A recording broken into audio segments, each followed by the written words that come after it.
Hey, how's it going, guys? I'm your host, Korban Gaming. Welcome back to a bonus Adventure Quest live stream. So normally I don't do Adventure Quest live streams. I only stream Adventure Quest Worlds, and of course, normally my streaming will be on Friday, but because I am on leave tomorrow, and also because we don't really get these sort of huge changes to the game that often, so really got to milk that content. By milk that content, I mean I really got to set the record straight on what my thoughts on all of these are. And a few of you guys have been asking me whether I'll do a follow-up video to the first one, because there's been new progressions, new discussions, and of course, if you've been a part of my Discord server, you'll know the sort of drama that went down. So yeah, rather than commenting on the forums and risk myself getting muted, or rather more importantly, risk my entire post getting deleted for some stupid reason, okay, I might as well do a reaction video to all of the forum threads here, so that nobody can silence me, because this is my own platform, this is my own channel, and I'll say whatever the fuck I like to say. Okay, so you sit down and listen. But of course, I encourage all of you guys to join the discussion as well, so you can feel free to type in chat what your takes are, or what are your thoughts on all of this, and then we can discuss, we can have a bit of a back and forth, sort of like a Q&A. If you want to ask me anything about what I think about this, what I think about that, we can go ahead and do that as well. But today's main focus will be on Adventure Quest. So if you're a Dragon Faber, or if you're an AQW player, maybe try and keep the questions for tomorrow's live stream. I'll still be doing a live stream tomorrow for AQWs, so don't worry about that at the same time, okay? But today's we are going to be looking at Adventure Quest solely. Okay, if we have time, maybe I'll play a little bit of Adventure Quest, do a little bit of showcase. I don't know. You can let me know what you guys want to see in the comments, then I can showcase it. I do have quite a lot of golden gift box and what do you call that, package items. So maybe if you guys want to know how that works, you can stay until the end later on, and then maybe you can do some of that. And if you really have a lot of time, I might be working on the Google Docs guide as well. Again, it's not publicly released yet because it's not really completed, and I don't really like to release incomplete stuff. But if you're inside of my Discord server in the AQ channel, you would have been able to see the sort of like uncompleted or half completed guide already. A lot of I get the most popular request that I get is to do an equipment guide for all of the builds, and yes, that is in progress, so don't worry about that. I'll definitely try and work harder on it, stop procrastinating, and get that out soon. Okay, also there will be build guide videos coming out once the stat revamp drops, so you guys definitely want to stay tuned to that. Okay, so early. Oh, Killer PT, finally, nice to see you. It's been a long time, huh? Why, busy on Fridays? Ayo, Sage Sicko, hello, welcome to the stream. Don't be shy, say hi in the chat if you're here. Ooh, we are getting more viewers today.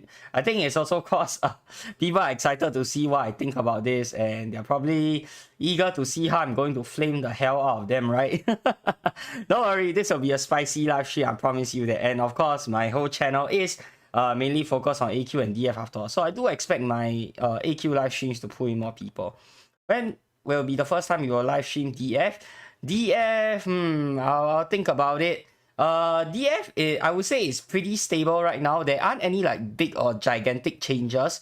So yeah, like there's nothing too exciting, but at the same time, there's also nothing that's too depressing like AQ. So yeah, I would say DF is a pretty stable game. There's not much like interesting stuff for me to talk about. That's the thing. Yori, hello, welcome to the live stream. Yeah, I was busy the past few weeks. I see. Korban flaming, let's go. Okay, so enough with the chitter chatter. Let's get started. So first of all, I'm going to talk about the spring balance update, which is the stat revamp. If you guys haven't yet, then please go ahead and look at my stat revamp discussion video. I cover most of the first part in that video already, so I'm not going to go through every single thing again. Otherwise, this whole live stream will literally take the entire night. Okay, so afterwards, we'll start off with the stat revamp discussion first. Then we will go ahead and talk about the turn model here, and then we will go ahead and talk about the summer donation sets that are coming. Okay, DF them depressing. I can't do the defender medals without a war RIP. You can, just pretty slowly. So yeah, Shiro, hello, welcome to the live stream. Okay, so let's get this started. I'm not really sure where I stopped at previously. I think, okay, let's start off with yeah, let's start off somewhere around here, I think. Okay, so they previously, I think I ended off around page 3, or was it page 4? I can't remember. Oh yeah, okay. So What Point posted this, okay, shortly after I released that stat revamp video, whereby INT said that she has been updating guesses individually to draw from the balance engine. She has also been adding a modifier to them for a potential Beastmaster effect. She's able to alter guess power and the corresponding status power to a particular multiplier. So that means that we no longer have to, you know, just stick with the cost upkeep increase. So now we can adjust the power as well, which will hopefully make the upkeep increase a little bit more palatable for, you know, non-Beastmasters as well. That is one of the goals that I personally have. Like, I want Beastmaster, I want guessers to still be a viable option for non-Beastmaster builds. So yeah, apparently the Tavern folks don't think that way. They think that if you're not a Beastmaster, you shouldn't be able to use guessers at all. I think I feel the opposite. I feel like even if you're not a Beastmaster, you should still be able to use guesses. Just obviously not as effective as a Beastmaster would. But I wouldn't want it to be the case whereby they are so unattractive to use that, you know, you completely would not even think about them if you're not a Beastmaster. So yeah, that's my whole purpose with this whole, you know, guess and Beastmaster thingy. In case the above isn't clear enough, she can basically modify guess power from 0.6 melee to pet level 0.4 melee by simply applying something multiplier, and this will also affect the status effects that each guess applies. Now, of course, this is just an example, but I do not think that guess and pets should have the same power level. Guessers should be more powerful than pets, whether or not you have charisma. Of course, it doesn't have to be that great of a power difference. The power difference can be smaller, but I still do think that even at 0 charisma, guessers should still be more powerful than pets. Conversely, the Beastmaster class gets updated. There could be a potential skill where toggle guesses are 50% stronger for upkeep SP.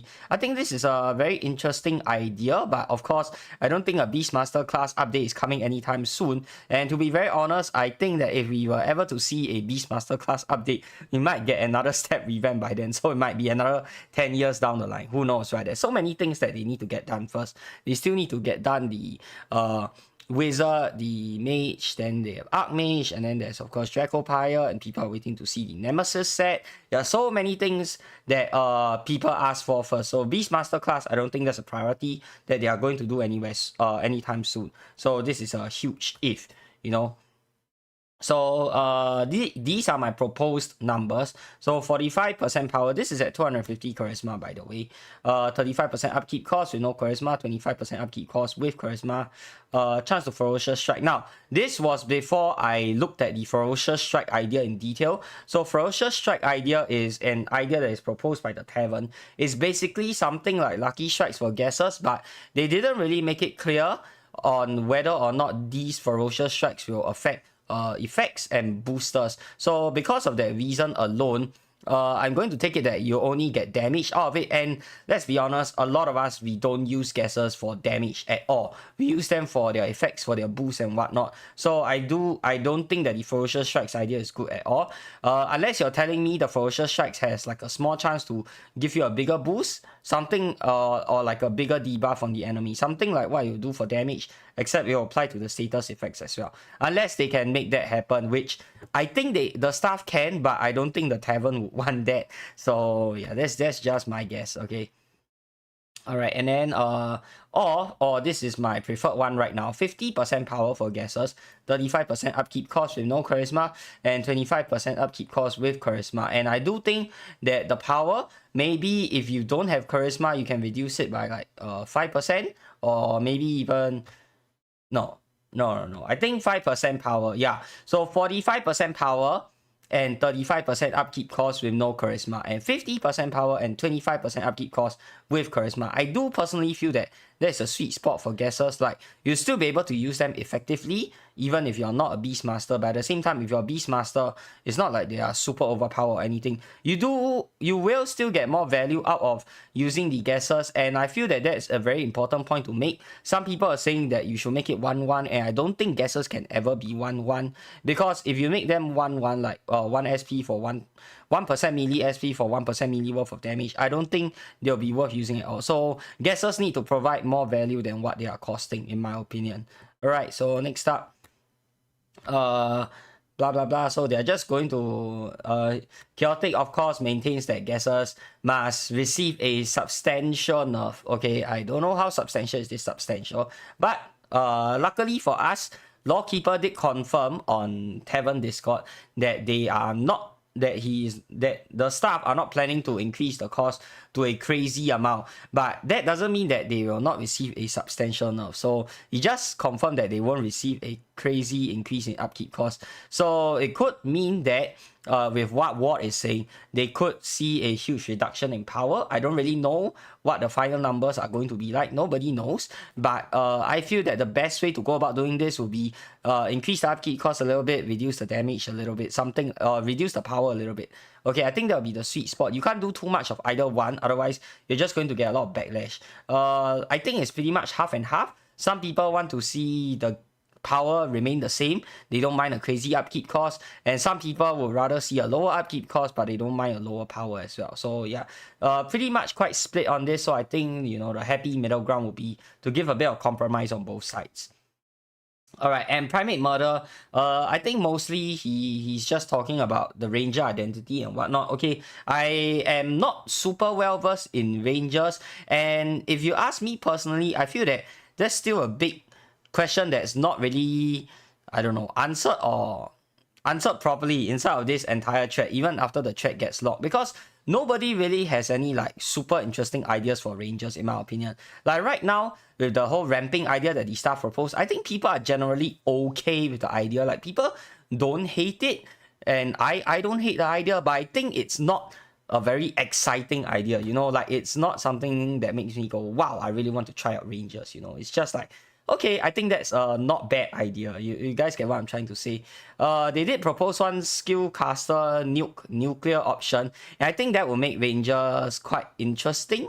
But then there are people who are saying that it makes it too similar to Mage, and to that my answer will be, so what? Mage isn't a weak class at all, and we all know that, right? So what's the problem with making it similar to a mage? Like, sure, it might not be like a unique identity, but if you had to choose whether you want something to have a unique identity or you want something to be very good, which one will you choose? For me, the answer is pretty clear cut. I will definitely choose something that is better practically than for something to be just unique. Okay, so I don't think, like, uniqueness is nice, but the uniqueness also has to be useful, also has to be powerful, because you want people to use the build, right? If you there's no point of it being unique if it's going to be weak, right? Nobody is still going to use that. All right, let's see. CCB close combat Beastmaster. What the heck? Pharaoh, can you please stop? I haven't started flaming yet, you start scolding already. All right, Lupao here. So yeah, Lupao is in a camp of preferring a higher upkeep cost and keeping the current damage values. And then for Sapphire Catalyst, he sort of agrees that with the Ferocious Strike idea and the numbers that they proposed, which is similar to what I proposed, except with the Ferocious Strike. So I'll prefer if they just scrap the entire Ferocious Strike idea, because one, there is more work for the staff, and two, it's not always useful. Also for Ferocious Strike, you only have a small chance to deal double damage, so it's not going to happen all the time, so it's not going to be always useful. I'll prefer for something to be always useful. Just funnel the extra 10% into increasing the, you know, the base power of the guest. So less work, and, you know, it'll work better. All right, Draco here, be changing our Tavern suggestions post to include this. It was our original plan to begin with for charisma, guess upkeep, blah blah blah. So he's still proposing basically the same ideas with almost the same numbers, but the numbers are a little bit more ridiculous now. Like, base guess damage is lowered to 45% melee expected charisma investment, and 22.5% melee no investment. Like, come on, 22.5%? Are you kidding me? What the hell is this number? Like, it makes guesses so freaking weak with no charisma. Sorry, I just cannot agree with this. I think this is ridiculous. And 45%, I think it can be higher. Like, just scrap the Ferocious Guess, that's 10%, right? So bump this up to 55%, scrap this whole idea of Ferocious Strike. And then the upkeep here, okay, 45 minus something percent melee. Okay, so 30% melee with expected charisma, that's fine. 45% melee, no investment. Yeah, this is just too high. I do not think anything should be higher than 35% melee without charisma. Because if you look at it in terms of actual values, I actually don't even know what the actual values are. Okay, 35%. Okay, let's see here. 392 is 100%, right? Is it? Wait, actually, I'm not even sure. Yeah, I don't really like to use the stupid melee values. I prefer to see like actual numbers. So I think it's about 137 SP. Okay, if you are talking 35% melee, okay, 45% will be more than that. I think that'll be too hefty of a cost, personally speaking. So I'm going to say no to this idea. And Sphinx here, you know, huge supporter of mine, of course. Thank you very much, Sphinx Jehovah. Jevoha, though I don't know who you are actually. If you're not shy, you can, you know, say hi in the chat if you're here, or, you know, say hi in my Discord if you happen to be there, or, you know, just drop me a PM so, you know, I can say thank you for supporting my ideas. Yeah, I don't really know who you are. Maybe you're a regular in my Discord already. I don't know. Okay, so it says we agree with my suggestions. Okay, and then of course Lawkeeper has to come in here, all these sarcastic. Who's we? Well, Lawkeeper, just in case you didn't know, okay, there's a lot of players that exist outside of the freaking tavern, okay, that actually disagree with tavern. Okay, they might not necessarily agree with me. I'm not saying that just because they disagree with tavern, they agree with me. Okay, that's not right. Okay, but yeah. I would say a significant, okay, maybe not significant, noticeable number of players, okay, disagree with the tavern. Okay, so yeah, maybe stop being a frog in the well and get out of tavern, you know, look at the other Discords, look at other platforms to see what other players think, most notably your casual players, because this game exists a lot more than just, you know, hardcore elite players. Okay, a lot of casual players still play the game, and, you know, all of these proposed changes, I personally do not think casual players will like it. And not to toot my own horn, but I do think that I am one of the few players in the whole game that probably has the most interaction with casual players, mainly because I do a lot of YouTube videos, so I get a lot of comments from casual players asking for help. So yeah, I roughly know what they want and what they are looking at, and I have not received a single comment so far that says that, oh, this game is super easy, you know, wow, everything is a breeze, is a cakewalk, please make the game harder. Nobody fucking says that. Okay, everybody is asking for the game to be made easier, for the scaling to improve. That's the number one thing that, you know, casual players face. So yeah, nobody wants to see guesses nerf. Like no casual player wants to see that. Okay, so I asked the question here, how FS affect all this. They didn't really give me a concrete answer. So of that, and then so yeah, Sapphire and I think Banish Rogue later on, they are pushing out some new ideas, which I think are interesting, like completely new ideas. But I do personally feel that the staff will probably go along with one of their ideas that they have already proposed, because, you know, it's already on the table, they're already planning to work on it. I think they just want to gauge and see like what players prefer, and then maybe they'll go towards that route, or maybe they'll tweak it slightly based on what players suggest. But I don't think they will do an idea that is like completely new, you know. So yeah, I personally do not think that is going to happen. But of course, if it happens, then yeah, good for whoever suggested it. But, you know, I just don't think it's very likely to happen. I'm not saying it can't happen. Okay, and then here we have Dizzle. Okay, Dizzle saying that, well, let me see here. Someone guesses. Okay, he says that someone guesses are a mistake. Okay, so this is another interesting point that was brought up. People are saying that if you're Beast Mage after the changes, why would you ever want to be any other Beastmaster build apart from Beast Mage? Because we get such a huge MP bar as compared to the SP bar. And I personally do not agree with that. Okay, at least from how I like to play the game. Because I feel that, you know, as a mage, I would want to keep my MP for spell casting and not just for upkeeping guesses. And if I were to upkeep guesses, I very seldom use summon guesses. Most of the time I use core guesses, unless there's no other options available, simply because I do not want to diminish the amount of spells that I can cast, you know, for the 4 turns. You are able to cast 4 spells, right, if you have a full MP bar. So I don't really want to diminish that without having to use like some sort of regeneration item. So personally, I would like to use my SP bar for upkeeping the guesses and my MP bar for casting burst spells. But, you know, that's just my playstyle. Some people like to play differently. I think that's fine. We are the champions, my friends. Yes, yes, we are. I'm dead. Shiro. All they need to do is bring back broken OP items for sick combos, in my opinion. Broken OP items still exist in the game. In fact, quite a lot of them still exist. Okay, and I secretly feel that they are not touching these broken OP items on purpose because number one, they are preparing for the stat revamp. If it gets too rough for the players, at least the players still have something to fall back on. And number two, because so many people are using these broken OP items, if they were to ever touch them, or if they were to touch them all at one go, people are just going to go crazy over it. And then, you know, of course, you don't want that as a 20-year-old game with like probably less than 1,000 active players per month. I don't know what's the exact numbers. Maybe they do have over 1,000. I'm not entirely sure. But looking at AQ's numbers, I do not think that AQ has as big of a player base as we think we do. I think we are probably pulling a few hundreds, definitely. Okay, but I do not think we have 1,000 active players. That's just how I feel. I don't really know the numbers for sure. Okay, so yeah, you cannot afford that. Okay, you don't want this game to end up like AQ was after the 2012 ban wave. Okay, AQ would absolutely not survive if you do something that pisses off a huge majority of your player base. Bring back Purple Rain. I don't think that will happen, but I did talk with Lawkeeper on AEO quite a while back, and he did say that they are looking to change Purple Rain again because right now I think he also agrees that it's not very good. Okay, but I don't know when they are going to change it again. Probably not anytime soon with the amount of workload that they currently have. But I think it's on the table, so I think he's aware that the new Purple Rain is basically dog shit. So yeah.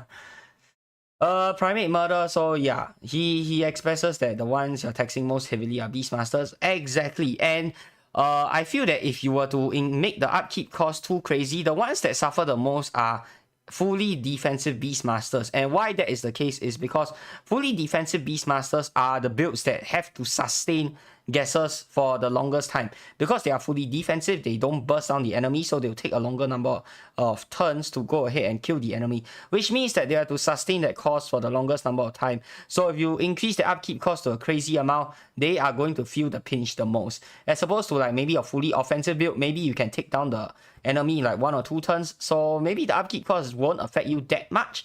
But if you're fully defensive build, then yeah, you're going to have to dedicate a lot of extra resources to a lot of extra items to regenerate your resources. And of course, if you do that, then there'll be a trade-off, which means you can't inflict as many effects. So that will weaken the build a lot. That's why I feel it's also quite important, especially, you know, when you have a lot of people complaining that fully defensive Beastmasters get the least amount of love and all that. And as I was working on the guide, I do realize that is quite obvious. Yeah, they don't really have a lot of good armors actually at all, to be very honest, that aren't premium. Like let me just show you guys here. Let me just show you guys. So I was working on this afternoon, okay, because I finally stopped procrastinating. So this is the guide. It's not released publicly yet, but if you guys want to see it, then you can head over to my Discord server. There is already a link there. So right now what I've done is I've completed all the way up to FDBR armors, okay, and look at the amount of armors that we have here for FDBRs, or the what do you call it,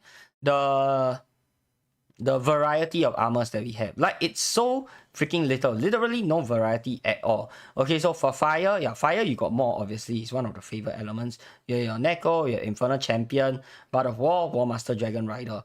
Then for ice, you have Neko, Bard of War. So it's mainly these 2 items, okay? So you don't really have a lot of choice as a FDBR for good armors. You either use repeated sub-race armors, which is very good, but it's also very boring when you have like the same armor for every single element, in my opinion. Or you use Bard of War, which is an ultra rare golden gift box, and of course most people would not have that many to cover all elements, right? So yeah, this one I forgot to put see, this is a star, this is seasonal. Okay, so water, literally no other options apart from this one, Lion Soul Neko. So no other options for water. For energy, yeah, you get Laser Blazer, which is of course another pay-to-win armor, and this is also another pay-to-win armor. This one, I don't know if this should be here. Maybe the defensive one should be here rather than the offensive one. I'll change that later on. Solid Gold, Bard of War, Sharp. Okay, Wind, you have a lot more choices because you can technically play Dodge Slash. Earth, yeah, Earth, you don't really have a lot of choice as well. But you do get your Neko as your no drop, so I don't think you need to worry too much about Earth. Then for Light, light, you of course you have your paladin armor, and then for darkness, yeah, so you can see most of it, it's either Bard of War or your Neko sub-race armor. You don't have a lot of choice as a FDBR, and you want to weaken the build further by, you know, trashing gases. So the next time if I see something that supports FDBR, more variety in armors for FDBR, I think I'll probably support it, because now I really realize that, oh my god, the choices that they have, yeah, it's just literally close to none. Okay. We got Father's Time Shield, Bard of War. Father's Time Shield. Yeah, Father's Time Shield is usable by all builds. Okay. So it's like Old Purple Rain, but it's not exactly Old Purple Rain either. It's still slightly weaker than Old Purple Rain, but still very good. But I think a lot of people nowadays, they've moved on from the whole Purple Rain and Rewind meta. So most people that I know nowadays, they don't really use that anymore. Of course, if you still want to use it, it's still a very effective strategy. Don't get me wrong. I just think that we've learned to do fights without the whole rewind mechanic anymore. Okay, so Dario here, this first one match, their guess output should match their starting their cost. This one I already heavily disagree, so no. Okay, and then let's see, niche, this is Kin, by the way. And then Chaotic goes on to reply, and he says a whole lot of things like why you can't do this, why you can't do that. And to me, okay, wait, I'll go through this later. We are getting to the spicy part, guys. So watch on. Okay, and PD chose out some pretty insane ideas here. And I quite like some of his ideas. So let's go through PD's ideas. Okay, SPMP burn. This one, I don't really like this. Okay, battle rhythm. Every attack builds up elemental shield that lasts for the rest of the battle. Okay, I think this one is not bad. Okay, a few new crazy ideas. Cleave. Oh, this one I really like. Melee attacks contribute stacks of cleave. When you build up enough stacks, you do an extra hit with no extra effects that follows your weapon's element and type and cannot miss. Stacks faster with strength and miss attacks. This sort of builds up upon my previous rage idea. So yeah, I like this idea a lot. I do not know if they will implement this, but I think this is very interesting and worth looking at. Retaliation, you get rewarded for being hit. I think this is quite a cool idea also. So I think this is not bad. Minor backlash effect. I don't think we should do high backlash with strength personally. So no. And last one, strength builds resurrection stacks. I don't really like this idea either, because yeah, resurrection is usually used as a last resort. Not very good if you have to rely on it. So I can see it being not useful like 99.9% of the time. So yeah, no. I don't like that idea. Okay, and SFI Catalyst gives his thoughts. Yeah, very, very lengthy stuff, and he proposes a lot of new and interesting ideas. You have the time and you have the brain power, then you should go and read through it. I think he proposes something, yeah, some things that he talks about, very interesting, and it provides like a different perspective that I normally would not have thought of before. So yeah, I think it's worth a read, but I'm too lazy and I don't have the brain power for that. Okay, and of course, Kin, being the savage that he is, who's we, throws it back at Chaotic, of course. But you know, when we do it, oh, we are the big bad guys. See, look at this. What is this fucking double standards? Like, come on. Lawkeeper, as a staff, as a mod of the forum, he gets to say that. And when we say, oh no, suddenly we are not allowed to do that, that's not nice. What is this? Blatant double standards, guys. This is just bullshit. And then he goes on the entire tangent about talking about good faith discussion, blah blah blah. Oh, what the fuck is this nonsense? Like, come on, you started it, so hello, you're just throwing it back at you, and you have a problem with that, bro? Come on. Like, I honestly don't even know who this is. He might not even be someone from my Discord server, but what's wrong with people supporting my ideas? You know, you can't accept the fact that there's players who actually support my idea outside of your fucking tavern. Well, hello, welcome to reality, Lawkeeper. The game has a whole lot of other players that do not exist inside of the tavern Discord. So there, alright? So, yeah, next. I agree, AQ math shouldn't outweigh what the people want. Yes, very well said. Just a guy 58. Again, I do not know who this is, but yeah, shout out to you. Finally getting to the main point. Okay, Ramsey guesses gets powered down. I'm gonna leave this game for good. I think this one is someone from my Discord. Yeah, I remember someone saying something similar. Yeah, it's definitely someone from my Discord. I just can't remember who. If you are in the chat, you can say hi. cost increase can work. I think, was it Dixie? I can't remember. Oh my god. Okay, Banish Rogue. Yeah, he also brings up a lot of interesting ideas that are worth looking at. And he comments and gives me a lot of interesting ideas on my videos as well. Most of them I like, but not all of them. Some of them I don't really like. But I think a lot of his ideas are, new. They are fresh and not something that I would have thought of before. So definitely worth a read as well. Banish Rogue and Sapphire Catalyst, these two people, they have a lot of good and cool ideas. Okay, but most of them are, I would say it's not highly possible that it will happen, but they are cool ideas nonetheless. So maybe if the staff gets more people to work on the game, they can consider these ideas because, yeah, I literally have not seen these ideas being thrown out before. Yeah. And then, blah, blah, blah. See, look at this. We couldn't mechanically distinguish them. And to that I say, who are you to tell us what can or cannot be done, Chaotic? Like, you have no part in making the game at all. The only one who says what can or cannot be done should be staff. Like, we as players, like, I feel maybe he phrased it, he didn't phrase it that well. Okay, I'm giving him the benefit of doubt. Like, I feel like you could phrase it in a better way. Like, you can say something, I think it is highly unlikely that this can be done, rather than saying, straight up saying, we couldn't do this. Okay, what do you mean by you couldn't do this? You're not the one making the game. You have no right to say that, right? And what can't be done years ago is possible today, because of advancements in technology. Maybe they get new stuff, maybe they upgraded their skills so that they are now able to do some more advanced coding that they weren't able to before. All of these are possibilities. Who are you to say that, you can't do something, right?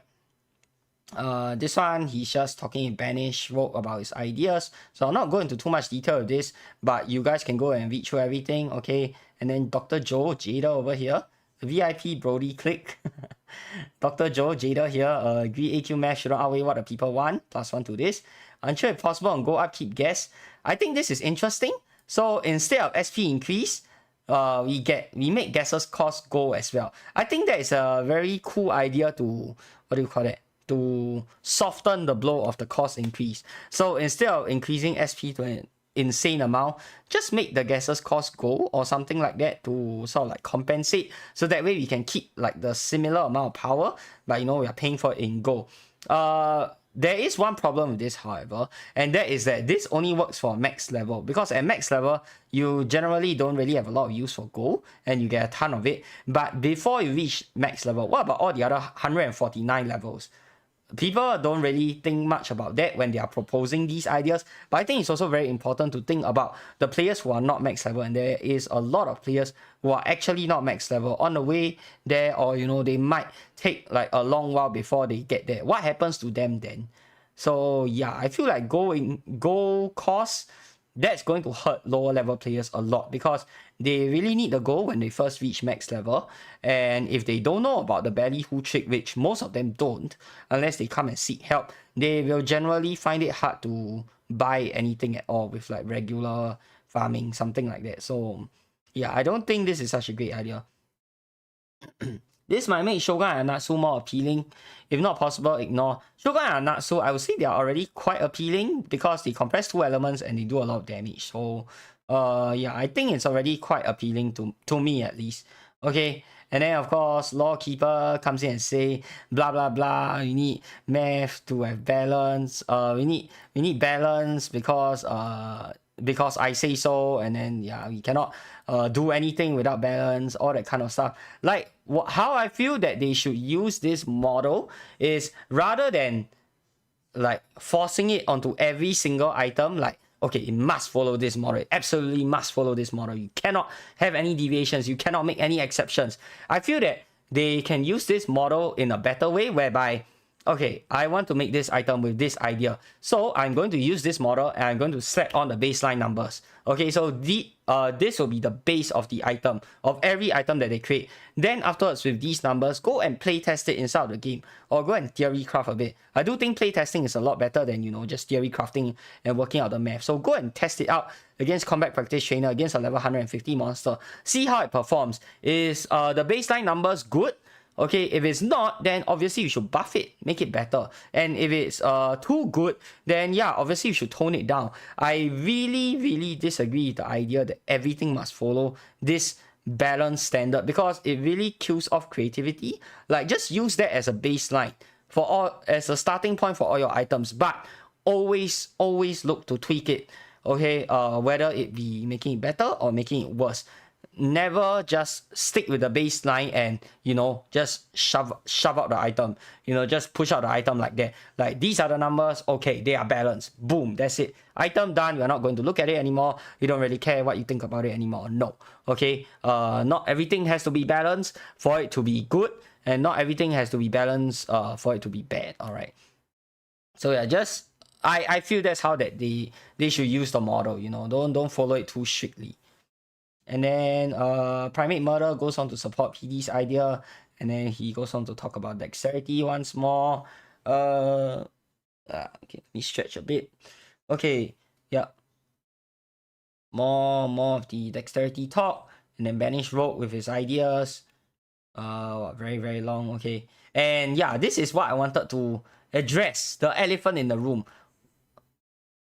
Chaotic, in case you haven't noticed, for the past, I don't know, few messages or ever since the start of this thread, like, look, he literally disagrees with every, almost 99% of ideas that are thrown out that is not supporting his idea. Okay, now I don't have a problem with that.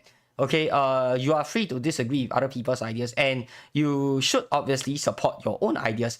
But the fact that you say that every single idea that is not your idea, you don't make it sound like you disagree with them. You make it sound like they are impossible ideas to implement because you believe so. And I think that is quite condescending.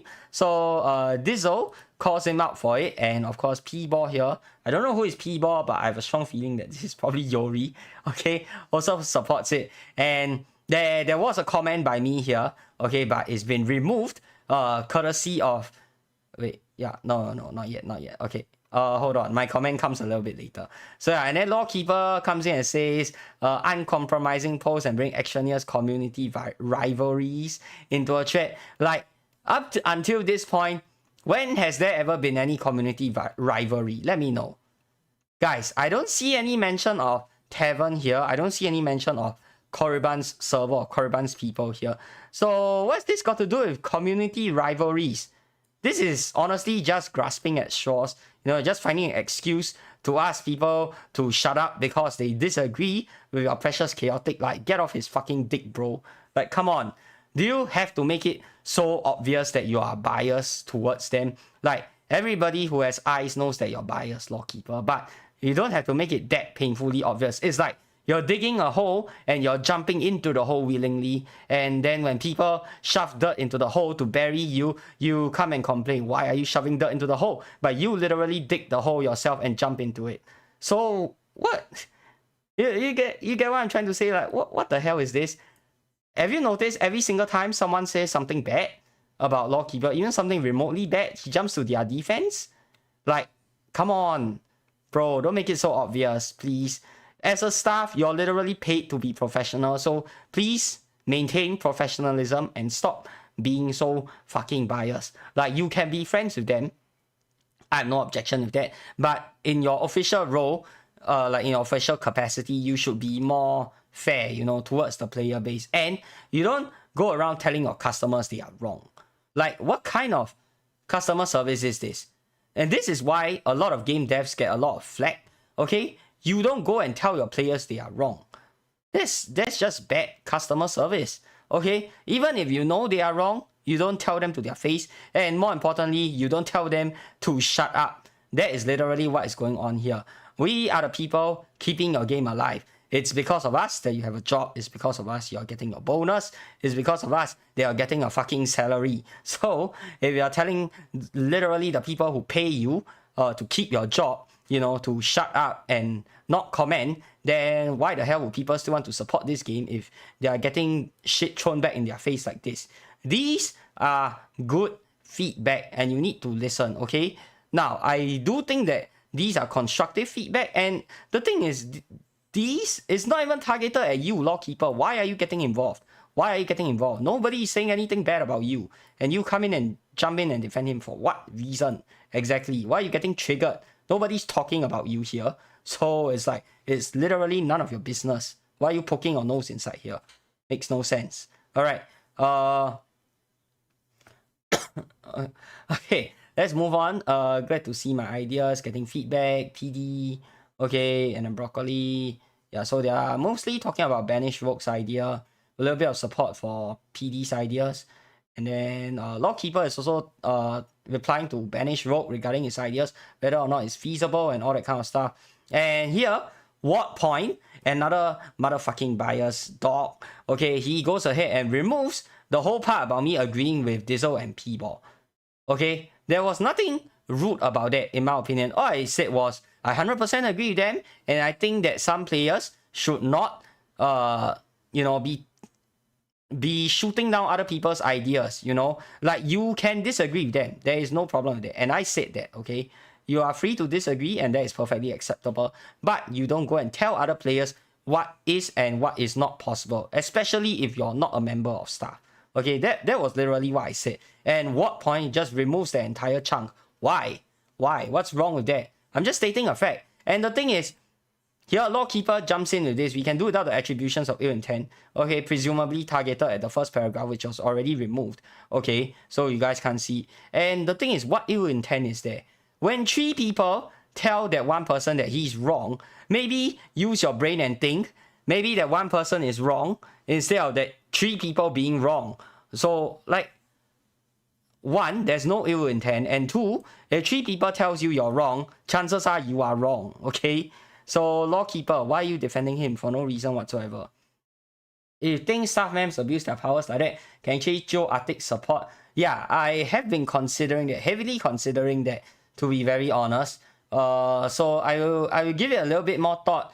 Maybe I might want to report some people who are abusing their power. So, yeah, we'll see. I'll think about it. Okay. But you know, the thing is, you want to make these sort of reports, like you want to make them hit hard. You don't want it to be like a 1-2 liner whereby like, hey, I think this person is doing something wrong. You know, you got to give concrete and irrefutable evidence that they are, you know, abusing their power. You got to give a clear explanation on why you think this is so. And you also got to give a clear explanation on why you think you are correct and they are wrong. So it's a lot of work to gather all these like evidence and, you know, make your point very clear, whereby to the point whereby they cannot dispute whatever you're saying. So yeah, you got to type out a whole essay and, you know, you got to be professional about it, so it just can't be like a sloppy 1-2 liner. Otherwise, they're just going to ignore and think, you know, you're trolling, or they are not going to care about your case. That's the thing.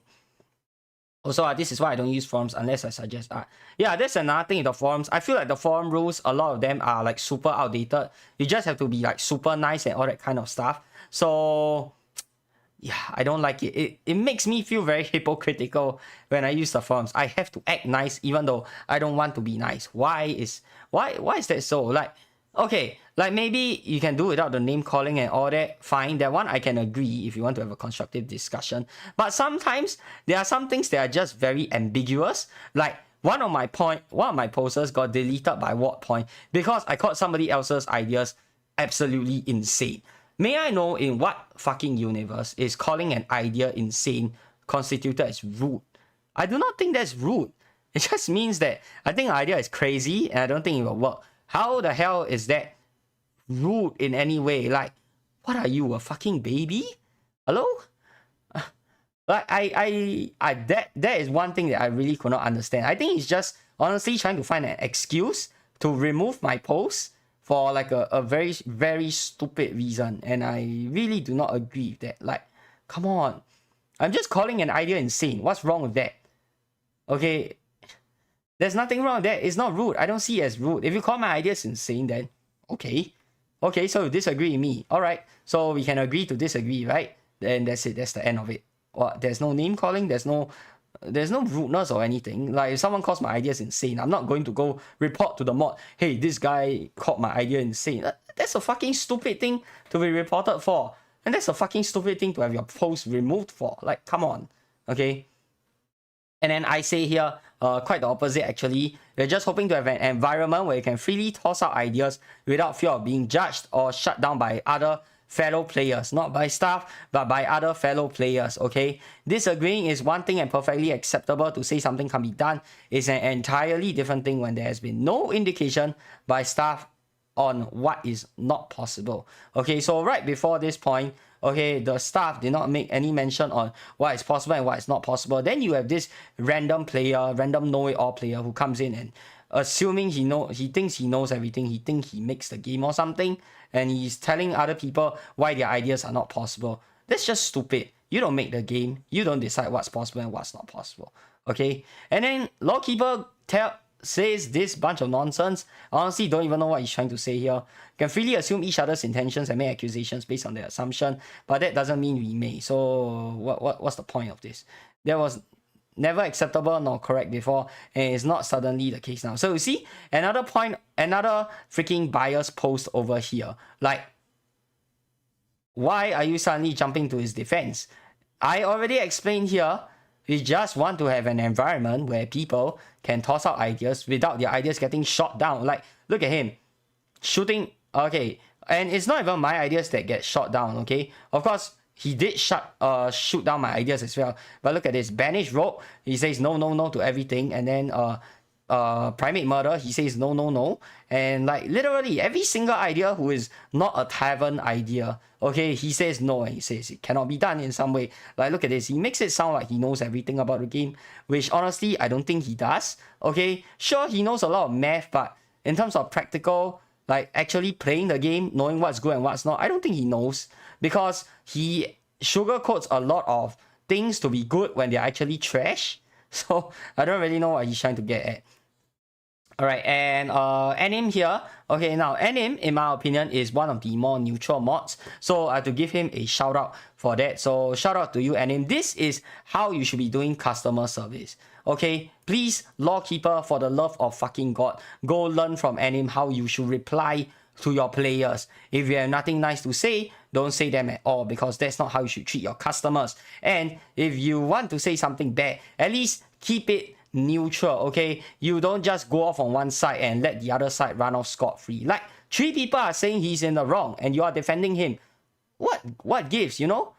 Okay, so Anim locks the thread here. So that is basically the end of the stat revamp discussion thread, at least until they make a new update, or at least until they unlock the thread. But I do think that nearing the end of the thread, we are sort of getting nowhere. Like, these are the 2 big problems that still unsolved, that nobody can really come to a conclusion about. Number 1, the whole thing about Ranger identity. That's mostly with Primate Murder, I think.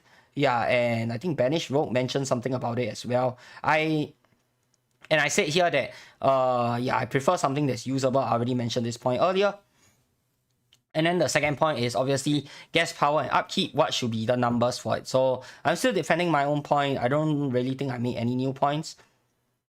So yeah, that's about it. And oh yeah, Lawkeeper said that one aspect the revamp can tackle is that endurance scaling has changed for mobs only having a flatter curve that gives enemies below 135 significantly lesser health than they have now. So this is a great change for lower level players. So if they can actually implement that, that'll be great. And I don't think only the health should be decreased. Probably the damage should be decreased as well, to be very honest, so that lower level players don't struggle as much, especially if you can't fix the whole level scaling thing. This is sort of like a band-aid solution. I don't think it'll be a long-term solution, but it'll be a good band-aid solution. Right? Threadlock AE forums in a nutshell. Exactly, guys. Exactly. Oh, too many people are disagreeing with us. Okay, let's lock the thread so that it doesn't get out of hand. What? And we are not even disagreeing with staff. That's the hilarious part, guys. We are not disagreeing with staff's ideas. We are disagreeing with fucking chaotic. Okay, and then the staff be like, nope, we are, that's the end of the discussion. Please maintain good faith, blah, blah, blah. What? It's so painfully obvious that you're biased. Can you make some attempt to hide it so that I can, you know, give you the benefit of doubt, you know, that you're at least trying to be fair? You're not even making an attempt to hide it. What is that? You want people to complain to your boss that you are biased. Why? The forums are honestly a platform for power tripping, even on the AQW side. I just got here. What's the drama? Oh, the drama is about all the threads on the Battle On forums. Okay. AQ World. Do people use the forums for AQ Worlds? Really? I actually don't know. I never looked at the AQ World section before. Hold on, let me just take a look. AQ Worlds. I actually talked on the AQ Worlds section here, June 2023. Okay. What? Just like this? There's nothing here. What am I supposed to be looking at? General discussion, there's nothing. Q&A? Maybe? People asking for help? The last post was like what? May. And guides, I don't think there's much guides either, right? This was like what? 2015. What? Suggestions? Maybe? This is, oh, okay. But this was in April. I'm pretty sure people don't use the forums for AQ Worlds, right? Do they? I assume most people now use it for art suggestion. Oh, okay. Brazilian help. Why is there a dedicated Brazilian help section here? Yeah, I don't understand. Does AQ really have that many Brazilian players that they have a dedicated section for them? Like, why is there no dedicated like Singaporean section, Malaysian section, Filipino section, USA section, or just a dedicated Brazilian help section? No, I don't have any hate against the Brazilians, obviously. I'm just wondering why there is like a specific page for their nationality alone. Yeah, why? What gives? Oh, heck? So that's something I also don't really understand. Okay, next discussion here. Wow, I've been talking a lot. Alright, Robin Jean with her whole thoughts on changing the 20-turn model. Now, I personally support the idea of changing the 20-turn model, but not in the way that she's proposing it to be. Okay? AQ got a lot of Brazilian, Indos, Filipinos, ma. Yeah, exactly. So why is there only a Brazilian help section? I don't see a Indonesian or Filipino help section. AQL forums have declined significantly since the switch to Twitter for news. Yeah, I think most of the discussions for AQLs happens on Twitter nowadays. And I think it's better to be on a public platform than to be on their own platform, because that way your power tripping mods can't silence you. And if a lot of people agree with you, then they are going to keep liking and resharing the post. So I think that a public platform like Twitter will be better, whereby they can't silence your thoughts, And if a lot of players agree with you, then you're going to get a lot of likes, you're going to get a lot of retweets, and the staff will not be able to purposely ignore your ideas if it gets a lot of traction. Whereas on the forums, they can be like, oh, sorry, we disagree. So you either accept it or you don't. Chat locked, you're muted, shut the fuck up, get out. They can't do that on Twitter, right? But they can do that on their own forums. That's why I feel that maybe we should move to a more public platform, or at least at the bare minimum, get mods who know how to do their jobs properly. But I think that's kind of hard. Okay, this is a kids game, though many people have progressed into adults, myself included, ever since we started playing this game. But most people, their mentality is still that of a fucking kid. Like going on a power trip, come on, man. I get that they are not paid. This is 100% voluntary work. But if you don't like your job, then... or if you can't do your job properly, then just don't do it. You're not getting paid for it anyway. Let someone else do it, right?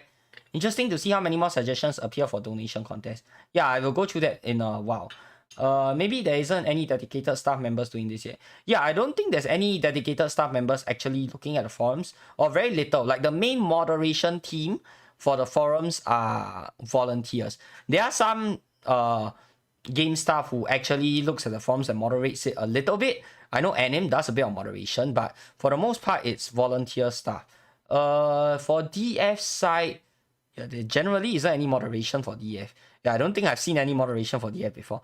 Only Adventure Quest, like this is probably the most moderated sub-forum, because some people just don't like it when we disagree with their friends.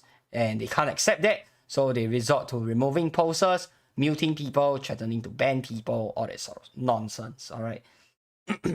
Hello, can you help me? I want to know which class is good to kill Ultra Boss in Dragon Fable. Which Ultra Boss? You can look at my guides. I have a playlist. I have two playlists that you can check out. One is for DA players, and I cover all of the releases. And the other one is for non-DA players. You can't do every single challenge as a non-DA player, but you can do like, I would say about 80% of the challenges as a non-DA player. So you can check out those playlists first, and you can come back if you still need more help. Most of the videos, I would say they are updated. Okay, even if they are not super updated, you can probably still follow the strategy roughly and get it done. This one just my assumption. The best class is Necromancer. So good that even in other games it's the best. Yeah, I know, right? I heard that it's pretty good in Diablo as well, or something like that. Necromancer for the win. I love my Necromancer class. Okay.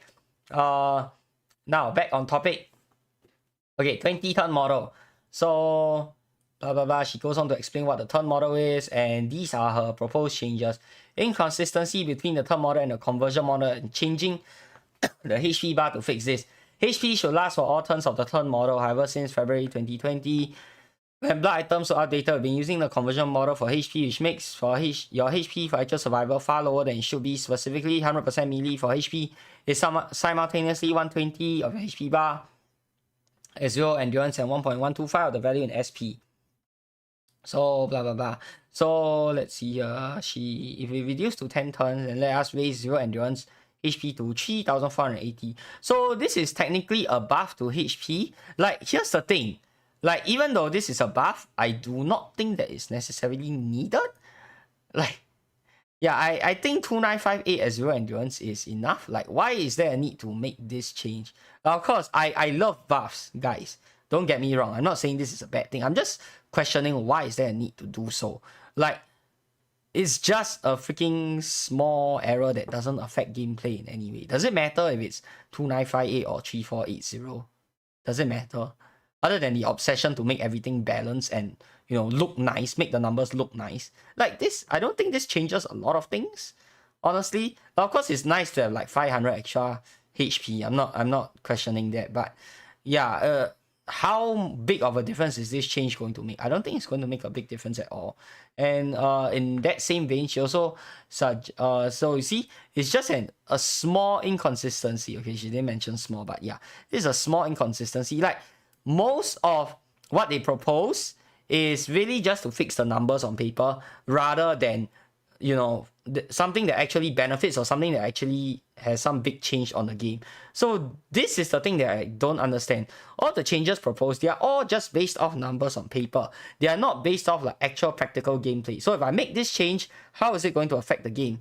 It either doesn't affect it in any way, or it affects it in a way that is so negative that you almost don't want to make that change at all.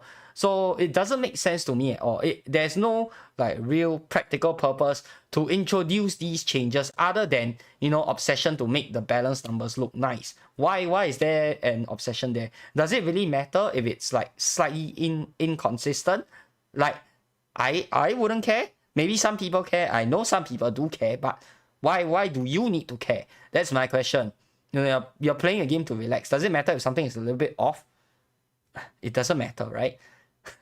Like, if you're playing a game and you can, you know, chug along the game just fine without encountering much issues, why do you care if there's a small inconsistency? You know, it's not going to affect your overall gameplay experience, at least not by a lot to me. So yeah, like, changes have to make sense, and they also have to be purposeful, because if they are not purposeful, then you're just wasting staff's time. And staff is always complaining they don't have enough time. So every single thing that you do, it has to make some sort of impact in the game for it to be worth your time. If you're making these sort of small changes that don't affect the game at all, sure, you can say that it doesn't affect it, so why do I need to care? Which, you're correct. You're correct in saying that. But at the same time, why are you spending time on making these small changes when you could be spending time on doing other more important things? You know, it's the opportunity cost when you're already so strapped for time. Like, it's the opportunity cost that is lost. You're not losing anything of real value, but opportunity cost, man. You got to prioritize things a lot better. You still playing AQs? Yes, I am. Tomorrow's live stream, so stay tuned for that. Endurance effect on HP.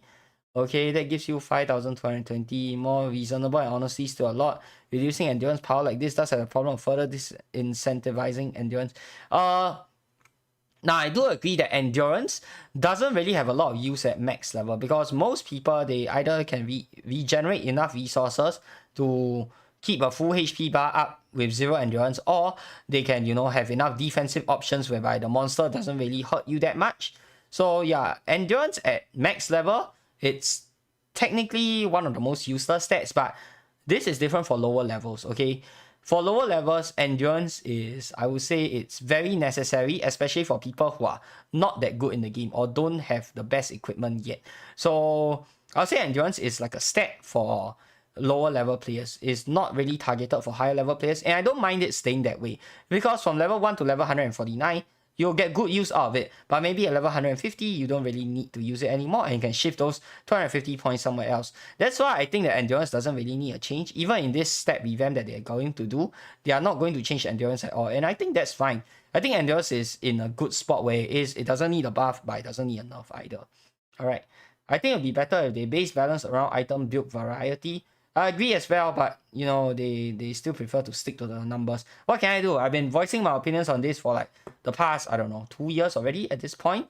But it seems like, I don't know, sometimes they, okay, I don't want to make it sound like they don't listen at all. They do listen, okay, sometimes, but not all the time. So yeah, give and take, I guess. We can't always have nice things.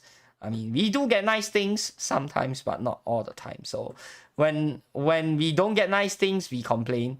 When we get nice things, I feel like we should give them praise as well. Maybe that's something that's not done enough. I feel like, sure, we go hard on them for things that they do poorly. Okay, I think that is absolutely necessary for them to improve. But in the same vein, I think we also need to give them encouragement for the things that they do well, so that they'll continue to do well. And they'll continue to give us what we want if they see that encouragement from us. So as important as it is to complain about bad changes, I think it's also good to give them praise for changes that are good, so that, you know, they get an encouragement that, hey, players actually like this change, so maybe you should consider doing more of such similar changes. You know, like, people like to be praised, whether you like to admit it or not, you know. Maybe some people don't like it, I don't really know, but you know, it feels good to be validated for the work that you do. So yeah, that's how I feel as well. You know, we go hard on them for their mistakes, but we also praise them for a job well done when they do a good job. Increasing monster damage. There's no secret that monster damage is insufficient in many tools, yeah, blah blah blah. So this basically talks about increasing monster damage, and not just a small increase, but doubling it. Yep, doubling it. This is a straight up no. Increase it slightly, okay, I can accept that, but you want to double monster damage? Yeah, all your lower level players are going to fucking die.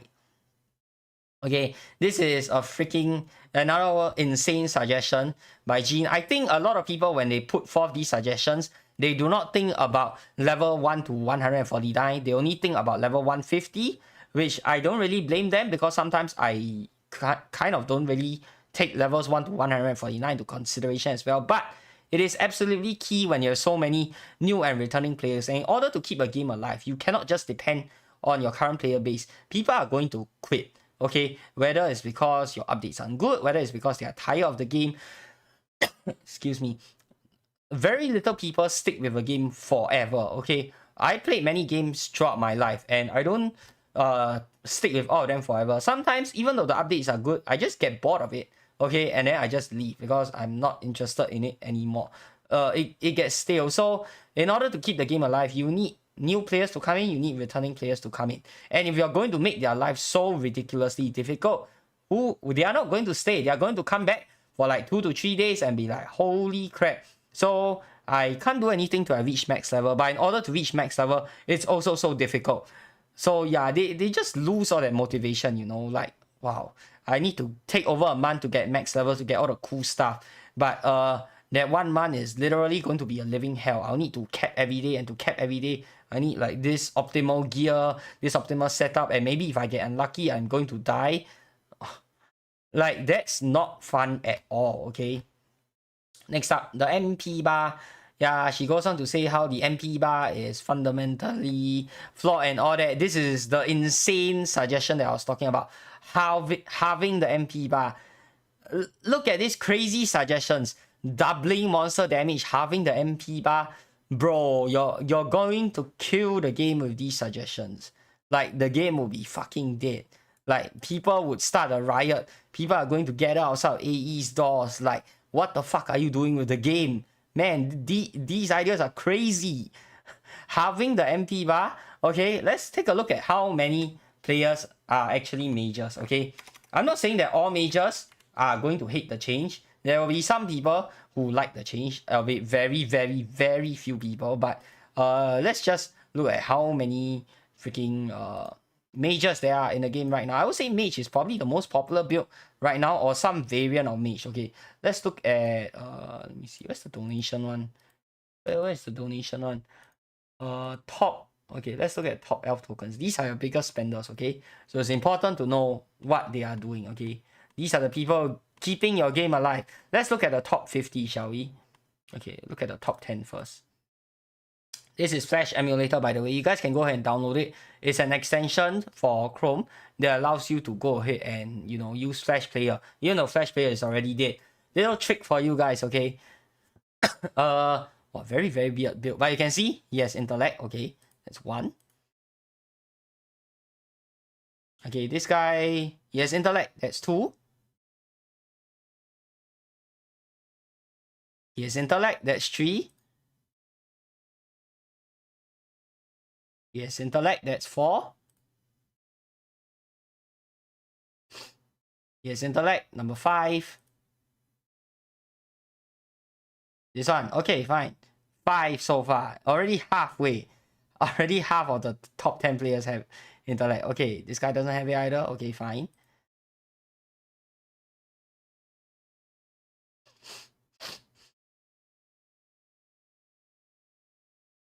Okay, and then this is 6. So 6 out of the top 10 have intellect in some way. Okay, let's look at the next 10. Let's look at next 10. Okay, so far we got 6, alright? Okay, little bit, but we'll count it, okay? Any build that has more than 0 intellect, we'll count it as that. Because if you're going to halve the MP, but it's going to basically halve the MP amount for regardless of how much MP, or regardless of how much intellect you have. So 7, 8, 9, 10, 11, 12. Okay, this one doesn't have it. I think this guy probably doesn't have it as well. Okay, 11. Nope. 12. Nothing. Okay, so 12 out of 20. So yeah, about 60% approximately for the top 20, top 10, top 20. So approximately 60% of the top players are playing some form of mage. And you want to halve it. Do you see how crazy this idea is? How many people are going to hate on this idea? Yeah, ridiculous. And then she says that the SP bar is justified. So she's suggesting to buff the SP regen by a little bit. I don't think that makes a lot of difference. Okay, yeah, so once again, another suggestion that is basically based off fixing the numbers rather than, you know, something that actually makes a change inside of the game. I'm not complaining because this is a buff to SP regen, but at the same time, I'm going to ask, is this needed? And if so, what purpose does it serve other than to fix the numbers? What other purpose is there? There's no other purpose. Okay, any news on AQ3D? I don't play AQ3D, sorry. I think now my server rewrite. Oh, you mean AQS Infinity? No, we don't really have much news on that yet. I think it would be better if they base balance around. Okay, wait, I already read through this. Okay. Items and their effects. Contrary to popular belief, most items are unaffected by changing the turn model. Blah blah blah. Turn delay effects. Players self-address on to discuss monsters. Monsters. Instead, monsters usually vary the expected duration. Alright, so that's basically a suggestions, okay? HP and SP, okay, buff, small buff, but not a big change at all. Doesn't really affect the game. MP, monster damage, super huge change, and it's going to affect the game in a negative way. So can you see how crazy this suggestion is? And then I made a post here, but the entire post got removed by Ward Point because I caught her suggestion insane, and apparently he thinks that was rude. And on top of that, I also said that something along the lines of what did I say again? Let me just double check what I said again. think I have a screenshot somewhere. I can't really remember. Let me just check what other stuff did I say. Okay, apart from the insane suggestion, I said one more line. Okay, there was one more line that I mentioned. What's that one line? Let me see.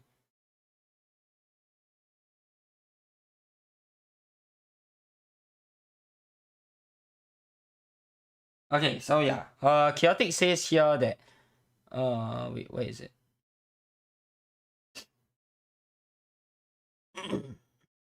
Okay, did he edit or did he remove the thread as well? Oh no, it's here. Okay, he says that. Wait, where did he mention that?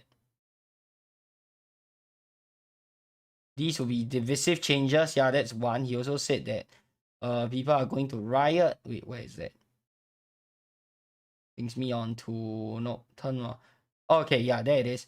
I cannot fathom the level of backlash such a change would cause. Surely be welcomed by the anti-mage crowd, but potentially at the cost of opening up even deeper community divisions. I don't think it's so much of a problem of community divisions, but more of people are going to absolutely hate the change because it's a stupid ass change. And yeah, people are going to riot because it's such a huge nerf to players, to mages in general. Everybody hates that. Choose your battles carefully, so to speak. In addition, there is a caveat that can be found in HP, blah, blah, blah. Okay, so I said that, well, I'm glad at least someone has some self-awareness. You don't need me to tell you how such a change will essentially turn the game into AQL after the 2012 ban wave. Something that AQ absolutely cannot afford. Like you mentioned, it's been fixed. It's been flawed for this long.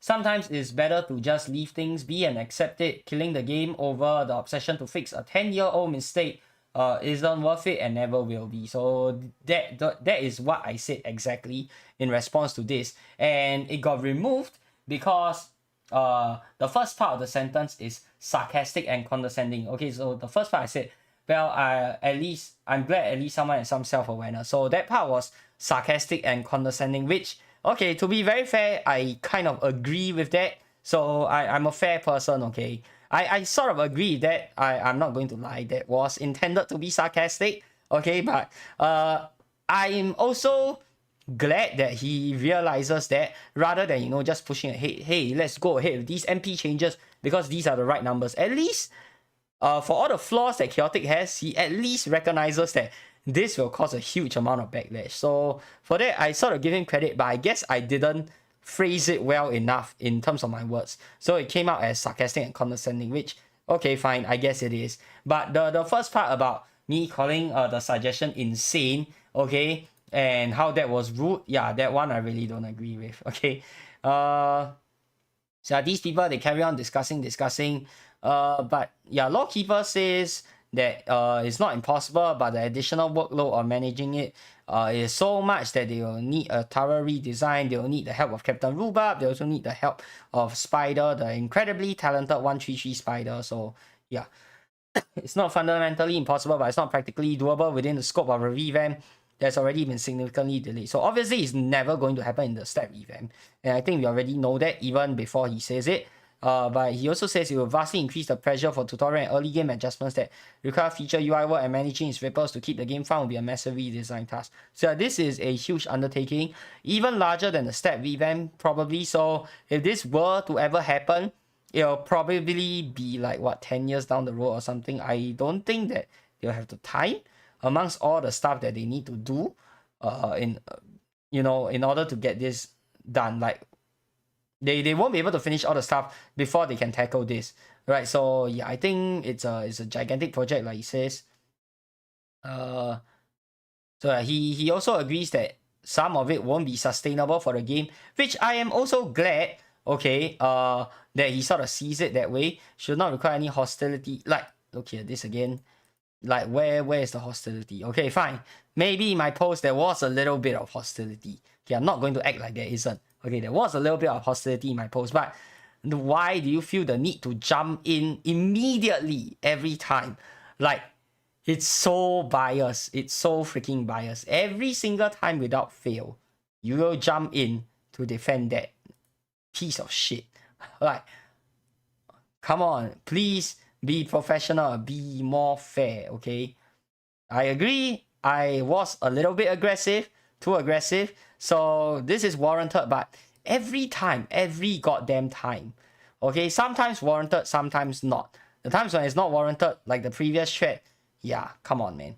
And a lot of times in AEO as well, for those of you who aren't aware, okay. Take on this challenge together. So yeah, he apparently wants to continue the discussion, but how can I continue the fucking discussion when you remove my entire post? Okay, I said like 2 goddamn lines that were rude. You could have just removed the 2 lines, okay? You didn't have to remove the entire post in its entirety. So that's not a lawkeeper, that's on what point? What point? Fuck you. Okay? You can just remove the 2 points, the 2 lines you thought wasn't, you know, that was rude. That, okay, fine, whatever, you thought it was rude, remove it. But you didn't have to remove the entire post. My entire post consisted of a lot more than just those 2 lines. Why do you remove the entire post? So yeah, how can you... Is it a tall order to ask a divided community to come together so admirably on an inherently divisive topic? Yes. And how can you do that when you're literally silencing people left and right? How do you expect us to discuss? So all you get is the same people, okay, who is going to agree with your idea. And you know, why don't we just bring this discussion to tavern? If you only want to hear the stuff you want to hear, don't discuss it on forums. If you're going to silence everyone who's just going to, you know, give an idea that you don't agree with, you know, have it on the tavern instead. Why bother discussing here? You don't like to hear what I say? Then what's the point? Yeah, what's the point? Like a lot of things that my community likes, you don't agree with, fine. So why are you asking us to talk about it when you're going to silence people who talk about it? Okay. Okay. And then yeah, they go on to talk more about it. I sort of gave up reading. Like after my post got removed, I was so pissed, so I didn't really bother reading anymore. But this caught my eye. So this guy is, I think he's a new or returning player. I've never seen his name before in either of the communities. So I think he's new or returning, and you can tell pretty much from what he has. He also says here that he's a casual. So 4 spellcasters are a good thing. Yeah, he agrees. And this is from a casual player perspective, guys. Spellcasting is fun. Exactly. And this line, game balance should not revolve around elites. Exactly. Guys, do you see why I say this is biased? Look here. He says this line. But look, do you see Lawkeeper or What Point jumping in to remove this line to say, don't do this? From users are more the exception rather than the rule. Surely mages can nuke down more. Yeah, he says this. If I said this exact same sentence, I would bet my freaking life on it that Lawkeeper would jump in and say that, hey, you know, let's not bring in server rivalries, let's not be rude, let's have a good faith discussion, blah blah blah. And then What Point will come in later on and probably remove the post entirely. But no, because it's said by someone else, it's fine. But if it's said by me, it's definitely not fine, okay? If I were to say this exact same sentence, you can bet, okay, I would get a fucking warning, okay? So you guys see how blatant the biasness is? Like, and this guy, I don't think he's a part of any community, so I guess maybe he has the right to say that because I don't think he's involved in either of the servers, okay? And he is a casual player, so yeah, apart from getting all your elite or players to do all the talking, which is what you're doing here, okay? You have this guy, and then you have Ru Andrew, you have Robin, yeah. It's basically the same people. Dizzo is knowledgeable, Grace is knowledgeable, Dario, I think he's quite knowledgeable as well. So you have all these pro players weighing in on the situation, but you don't know what the casual community thinks. The casual players do not come in here and talk about this stuff, or at least 99% of them don't. They would rather, you know, talk in a more casual place, whereby it's not so strict, not so uptight, not so formal. So I get a lot of these like questions and opinions through my YouTube comments, through looking at Reddit, and they don't post here because either they are not aware or they can't be bothered to make an account on the forums just to comment on all this. Okay, so if you want to hear the perspective of all your casual players, and this is actually very important, then you need to let them talk.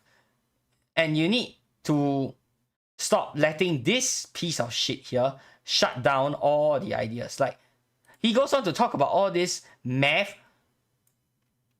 Is a casual player going to give a fuck about the math? Are they going to understand this? They don't. They don't care. They don't fucking care, bro. They just care what is fun for them. Spell casting is fun. Having casting 4 spells is balanced to them. In fact, he wants to cast 5 spells even. So yeah, casual players don't understand and they do not care about your stupid math. And majority of the players don't either. So stop using this to shut down other players. That's very condescending, okay? Fun is a lot more important than making the game balanced. You can have the most balanced game in the world, but it's going to be a dead game if nobody plays your game, okay? I think I've said this point many times already. I'm so tired of repeating it, but it doesn't matter. You have the most balanced game in the world. If your game is a dead game, nobody plays your game is going to shut down, okay? And at the end of the day, AE is a business. Adventure Quest is a business. We need to remember that, okay, we are consumers. It's not just a game for us to enjoy. It's also a business. They need to be profitable. How do they be profitable? Make good items. Make good changes that players want to see. That majority of players want to see. Not all players, because you cannot please everyone. But you need to please the majority of players. What they want, you need to listen. You need to give them what they want. Not, insist on what you want. The players do not care about what you want. The players only care if the game is fun for them. If it's not fun for them, they're going to move somewhere else. They're not going to spend their money on the game. And when that happens, goodbye to your game, okay? Nobody cares what your vision of the game is. They only care if the game is fun for them. If it's not fun for them, they won't spend money. They won't spend time on the game. Bye-bye game. 20-year-old Flash game. You're not going to survive for long. Let's be real, okay? That's the reality of it, okay? You cannot afford to lose that many players. You are not World of Warcraft. You are not Overwatch. You are not League of Legends. You don't have a million player strong player base. Like, okay, maybe if I lose 50,000 players today, yeah, whatever. Who cares, right? 50,000 players when I have a million players? That's nothing. But this game, if you make such drastic changes that people hate, you lose, like, let's say you lose 50 players. 50 players out of, say, maybe you have like 500 players. That's a significant number, And I personally know a lot of whales have stopped spending or have quitted because of all these ridiculous changes. And myself included, I have not spent on AQ for quite some time now. Even though I'm very low on tokens, even though there's been a few sales already, I want to spend, but at the same time, I want to wait and see what we'll get for the stat revamp. Whether this game still deserves my money, Whether they are still listening to the player base and not just listening to these 1 to 2 small tiny group of elite players.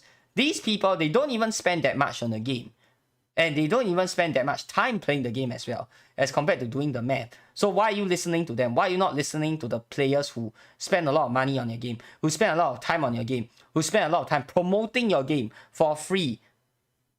Why are you listening to the players who don't spend money and don't spend time on the game? It makes no sense. It makes no business sense whatsoever, okay?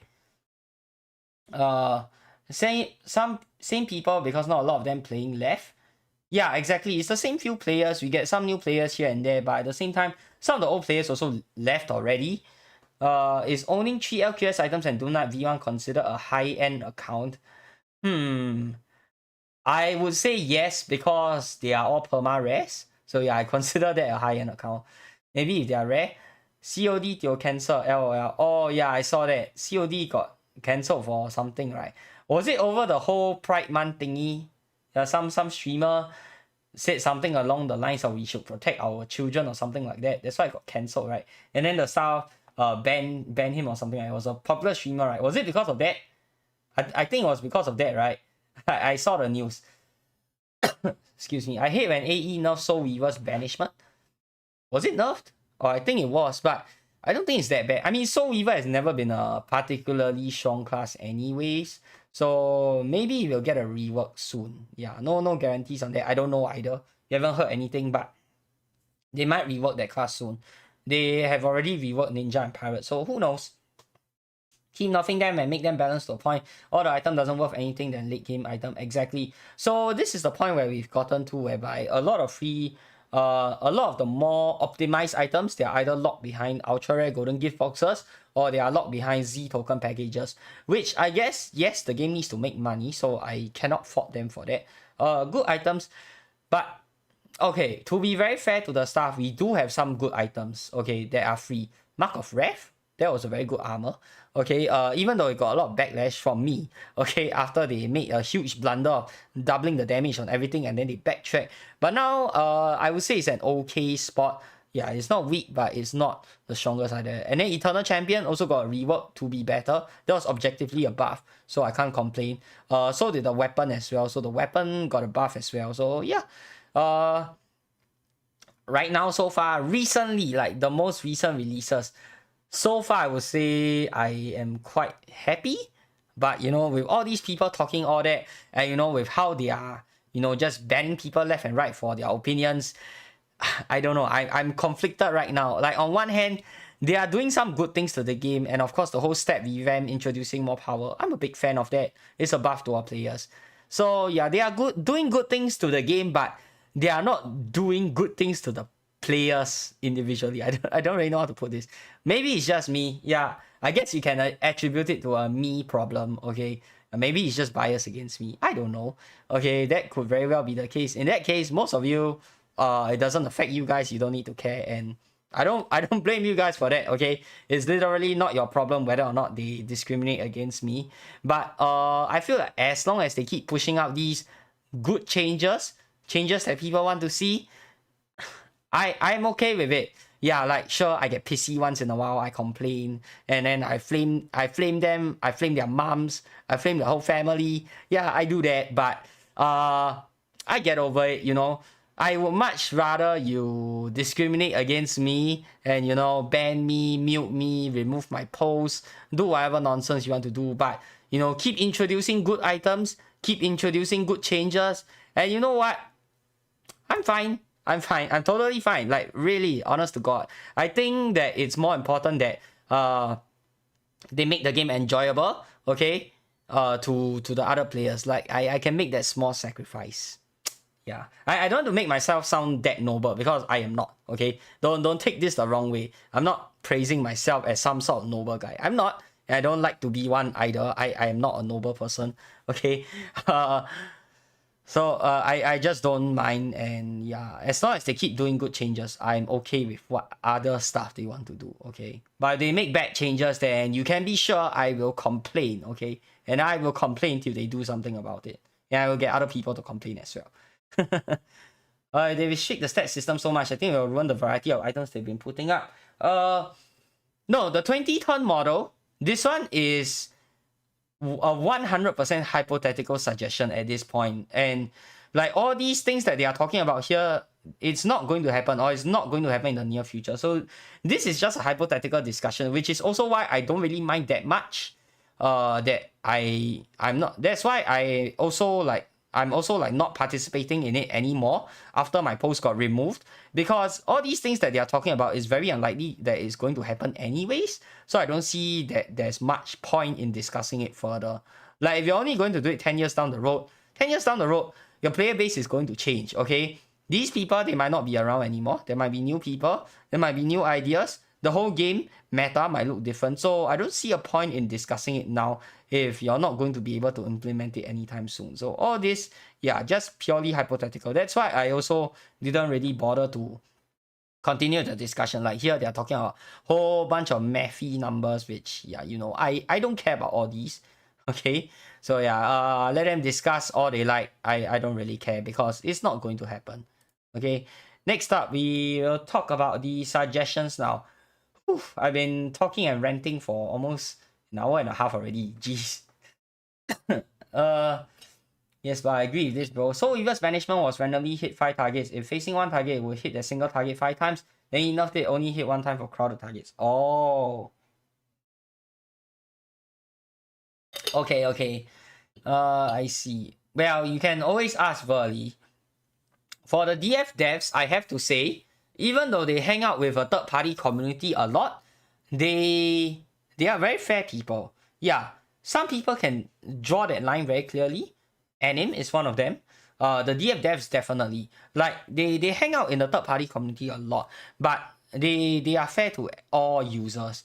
Okay, so I think that's nice. If you can distinguish you know, your personal role as friends with them and your professional role as a dev, then I don't see any problem with it. But if you can't do that, if you're someone like Point, if you're someone like Lawkeeper, if you know you're going to keep jumping to someone's defense every time somebody says something bad about them, then yeah, I think the best thing you should do is, number one, get out of community management. Please stop talking to the community if you can't help being biased.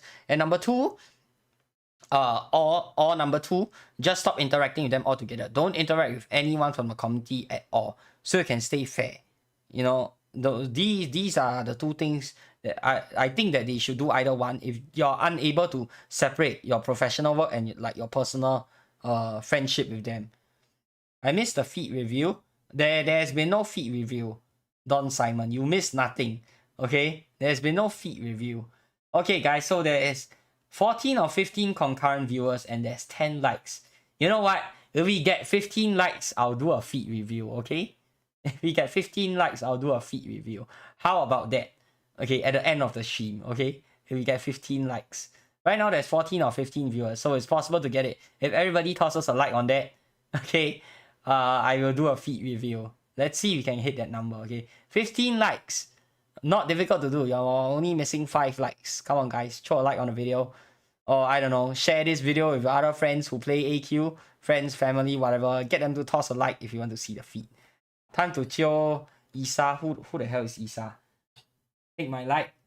13 likes. Oh, wow. 3 likes immediately. 2 more. Okay. We'll do it at the end if we hit that number. Okay. So, in the meantime, let's continue.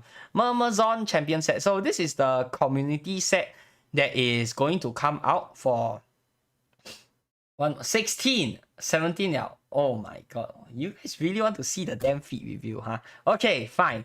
Promise you, before I end off the stream, I'm going to expand my face cam and I'll review my feed, okay, guys? I will do that. Internal Security Act. Oh, 17, do it now. No. I'll do it at the end, okay? So you guys watch until the end. It's ending already. The last 2 chats I'm going to go through, okay? I don't think we'll play AQ or we'll do that whole guide thing. Okay, but since I did get quite a lot of support for this AQ stream, I will consider doing more AQ live streams in the future. That's for sure. So yeah, thank you guys for all the support so far. So this one, let's just go through this very quickly. So some ideas, okay, they got already very, very fleshed out ideas. Mine isn't that fleshed out yet. I think I'll go and edit this and, you know, put my ideas in more details. Okay, everybody has got a very detailed suggestion. Like when I first saw this, I just wanted to put my idea out there as quickly as possible. So yeah, not super detailed yet, but I'll go and edit this to make it more clear, okay? So PD asking for bleed, and I think a lot of people, they see a water set and they immediately think bleed, maybe choke, I don't really know. So you get bleed here, but I feel like we already have a lot of bleed ideas, bleed items inside the game, especially Shark Week. The Shark Week items are very good bleed items already. Do you really need another one? I don't really think so. Drain or regeneration. So it's like a poison. Yeah, this is like a poison. Okay, we also have quite a lot of poison items nowadays. Damage. Okay, damage. Berserker Lean. We also are seeing quite a few Berserker Leans nowadays. Entropy. Wrath. Or Berserker Lean. So another Berserker Lean. I don't know. All these 3 ideas. Okay, bleed is not that recent. We don't have any new bleed items recently, but we already have good items for bleed. Okay, as for poison and berserk, we already have quite a few number of new items for these 2 ideas. So why I really want to see another one, I don't really know. Starfish Regenerator, toggle the shield to heal percent HP every turn. I think this is a good idea and it fits the theme and I quite like it, but how much is the heal? That's my question. I have a feeling this will be a very weak heal. If that's the case, I'd rather not be this. Okay. And then this one, every time the enemy lands on you, reduce the MRM or cost of bleed. I think this is interesting. Yeah, this is an interesting idea. Though I'm not sure how good this will be, personally. Okay, Crown of Thorns, activate Spike Mode. Tropo Shield, Water Elite Vound. Ooh, I like this idea. And then Endurance Drive Shield. The previous Endurance Drive Shield we had was tokens only in the limited time shop. Yeah, and I didn't pick it up because I don't think it will be very useful. It's a neat idea because we don't have a lot of this, but how useful is this? I don't think it's going to be very useful. Maybe change it to luck. Huh? I don't think you have many luck drive items, right? There's a luck drive armor, the leprechaun power armor, or like 4-leaf clover armor or something like that, right? So you have a luck drive for that, but a luck drive shield, I think that will work a lot better than an endurance drive shield. Yeah. Sea snail smasher, water bleed, defense loss, okay, Ellie Vound, berserker, basically the same ideas. Okay, obviously the same idea, so we have synergy. This one was this reduce MR and water bleed. So yeah, all is around death loss and water bleed, and then maybe a little bit of heal here and there. So my idea, okay, I think it's something that's quite unique, okay? So my idea for this is a water freeze set. We don't have a water freeze status inside the game yet. We only have an energy freeze, and that is hyper salinate. So water freeze is the opposite of that. So this will be introducing one new status. Okay, technically it's the same status, just a different element. So but what is the difference is that it is a guaranteed infliction unless the enemy has freedom. So it will be something like the time gauntlet. Okay, you click on it, and unless the enemy has freedom, it's going to freeze it every single time. Okay, and I think that is what will make the skill good and what will set it apart from the other skills, so that, you know, it's not boring and just another basic effect that has like a random chance of happening. And of course, Elicom for that, I think Elicom can go into reducing the cost. Okay, or you know what, just have this skill do no damage at all since it's auto inflict. Yeah, just funnel all the damage into reducing the cost. Somebody mentioned somewhere that if it's going to be guaranteed, it'll be something crazy like what, 700 SP or something like that. So yeah, just funnel all the damage, funnel all the Elicom whatnot into reducing the SP cost into something that's reasonable. I don't know, 300-400 SP. Yeah, I think that'll be good. For the weapon, you have a clickable skill that inflicts water, Ellie Vound, and the Elicom. Somebody mentioned that you won't have Elicom for this, but okay, so assuming no Ellie Vound. Okay, why I think water Ellie Vound will be good? Because this will have good synergy with the water's the armor's water freeze skill. So if you have water freeze, you'll increase the energy resist by 200% of the water resist. So if you inflict water Ellie Vound, you're going to increase the energy's resistance even more. That's why I feel that it is good synergy. Okay, the pet, same thing, inflict water Ellie Vound. And for the shield, I feel that we should have Ellie Vound potence. This is something new because we don't have Ellie Vound potence yet inside of the game. We have generic potence, but we don't have one that is specific for Ellie Vound. Okay, why I'm not going for freeze potence is because it's going to be guaranteed, so there's no point in getting freeze potence. Okay, so Ellie Vound potence I think will be better. And yeah, these are my very basic and simple suggestions for the set. Let's look at Lupao. Okay, FO water armor. I think okay, as for FOFD or spellcaster, Sapphire here, he suggested having a 3-mode toggle, and I agree with him. I think it'll be great if we have a toggle that can switch between FO, FD, and spellcaster, so it can be used by all builds. Okay, we are also desperately in need of a FD water armor, so if we can only choose one, then I think it will be better to be FD instead of FO. We do have quite a lot of FO water armors already. Excuse me. Okay, so armor, paste mastercraft to compress 3 skills. Weapon-based skill, Elicom to cause that inflicts a strong bleed. Okay, bleed again. I don't really like bleed. Bleed eater, okay. And then you heal 25% of total bleed on the monster, and bleed do 25% more damage. So you're making your bleed similar to poison? Is that what I'm understanding? Yeah, it'll be a little bit similar to poison, except bleed, number 1, is an unlimited number of turns until the monster can successfully save it, and number 2, bleeds are harm damage, which makes them good and bad at the same time. Good because it's going to be universally good against most of the monsters inside of the game, but at the same time you don't get the benefits of like increased elemental resistance. So I don't know how I feel about that. Water shield, 20 Ellie Vound. Oh, same idea as me. Very nice. Water weapons, inflict bleed. Wait, then why do you have Ellie Vound here? Eat bleed. Okay, so water is a bleed. The pet is a bleed eater.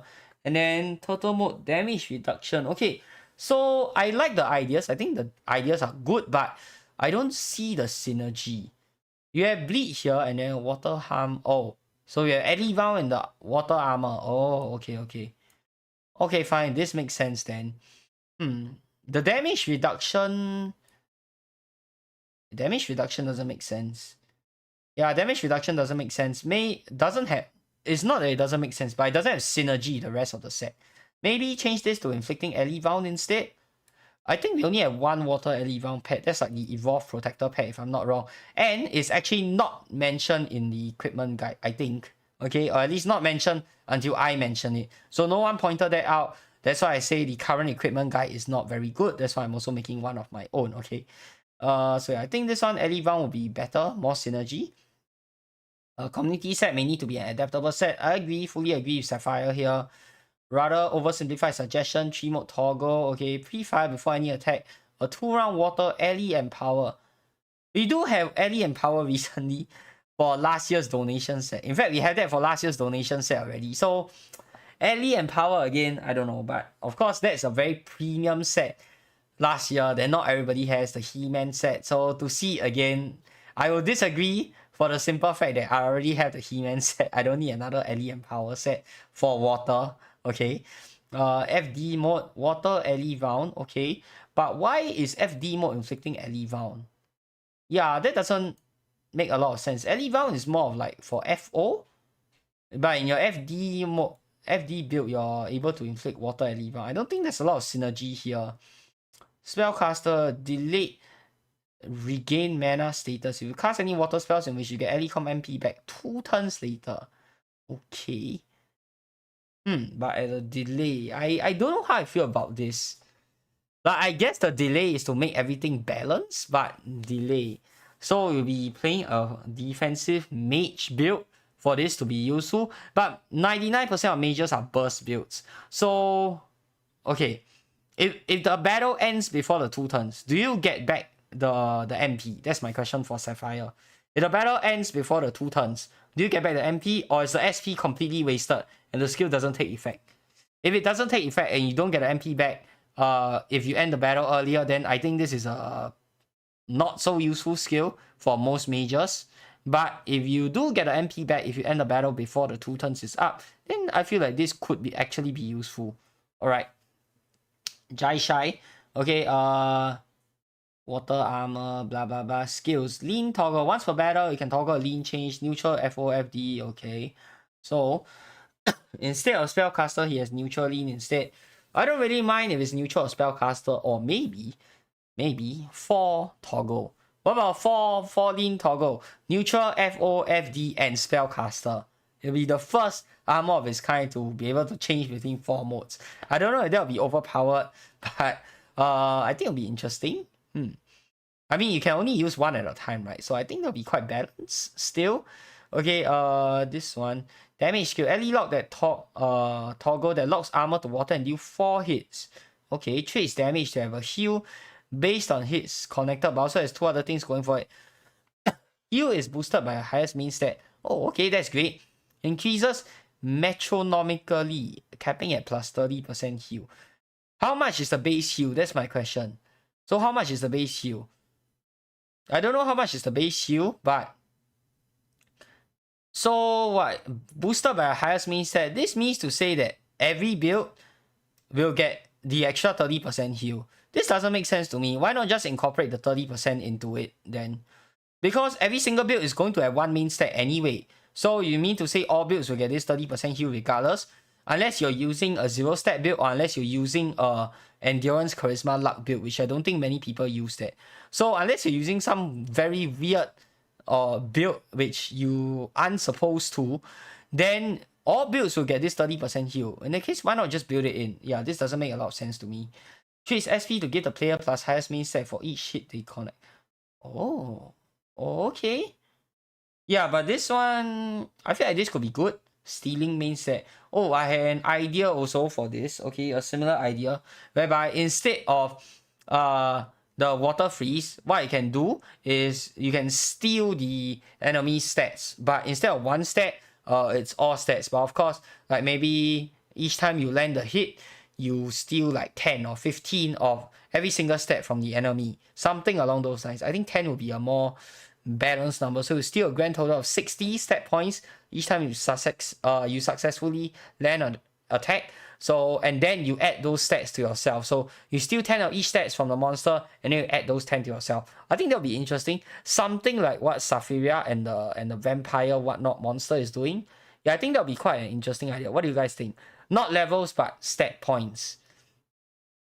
We already have something similar in the unlucky status, but as we all know, the unlucky status is kind of shitty. So instead of just stealing luck, maybe you can steal everything: strength, dexterity, intellect, endurance, charisma, and luck.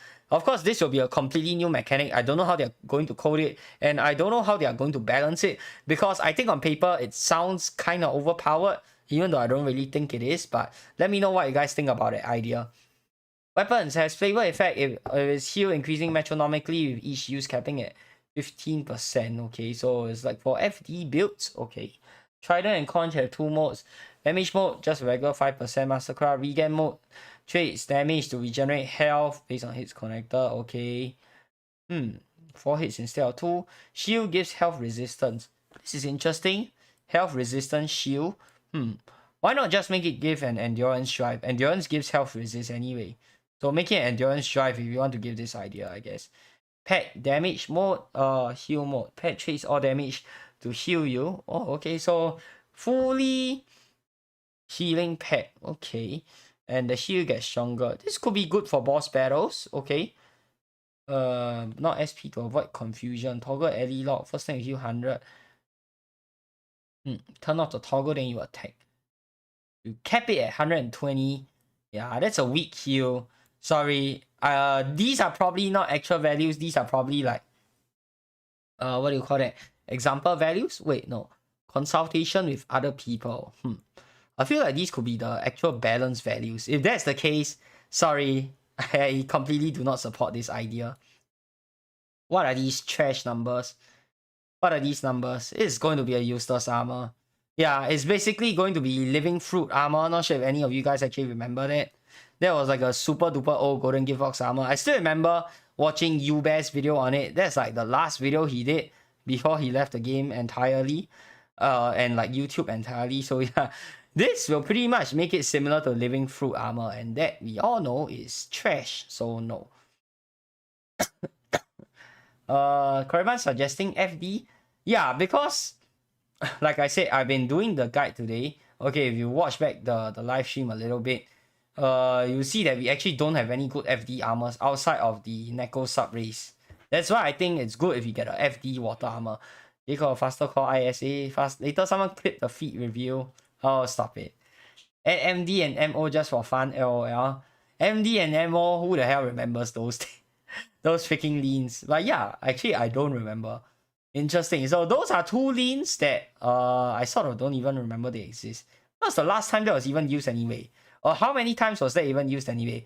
I think it's not useful. They should just scrap that idea completely, because you're not getting maximum damage, but you're not getting maximum damage reduction either. So what even is the point of a MD or MO lean? It's just something in between. I think that's kind of bad. Modern standard nerf effects. Yeah, something similar to that. Something similar to the... No, not even Nerf Kitten. Yeah, Nerf Kitten is nerfing MRM in increasing elemental resist. So yeah, it's not even Nerf Kitten. It's something completely different. We have a good one. I'm gonna go now. See ya. Okay, bye J-Core. Thank you for joining. Does it proc once per turn or based on hits connected? I don't know. You gotta ask Jai Shai for that. I think health resist also affects SP regen. Ooh. Oh, hold on a minute. You might be onto something here.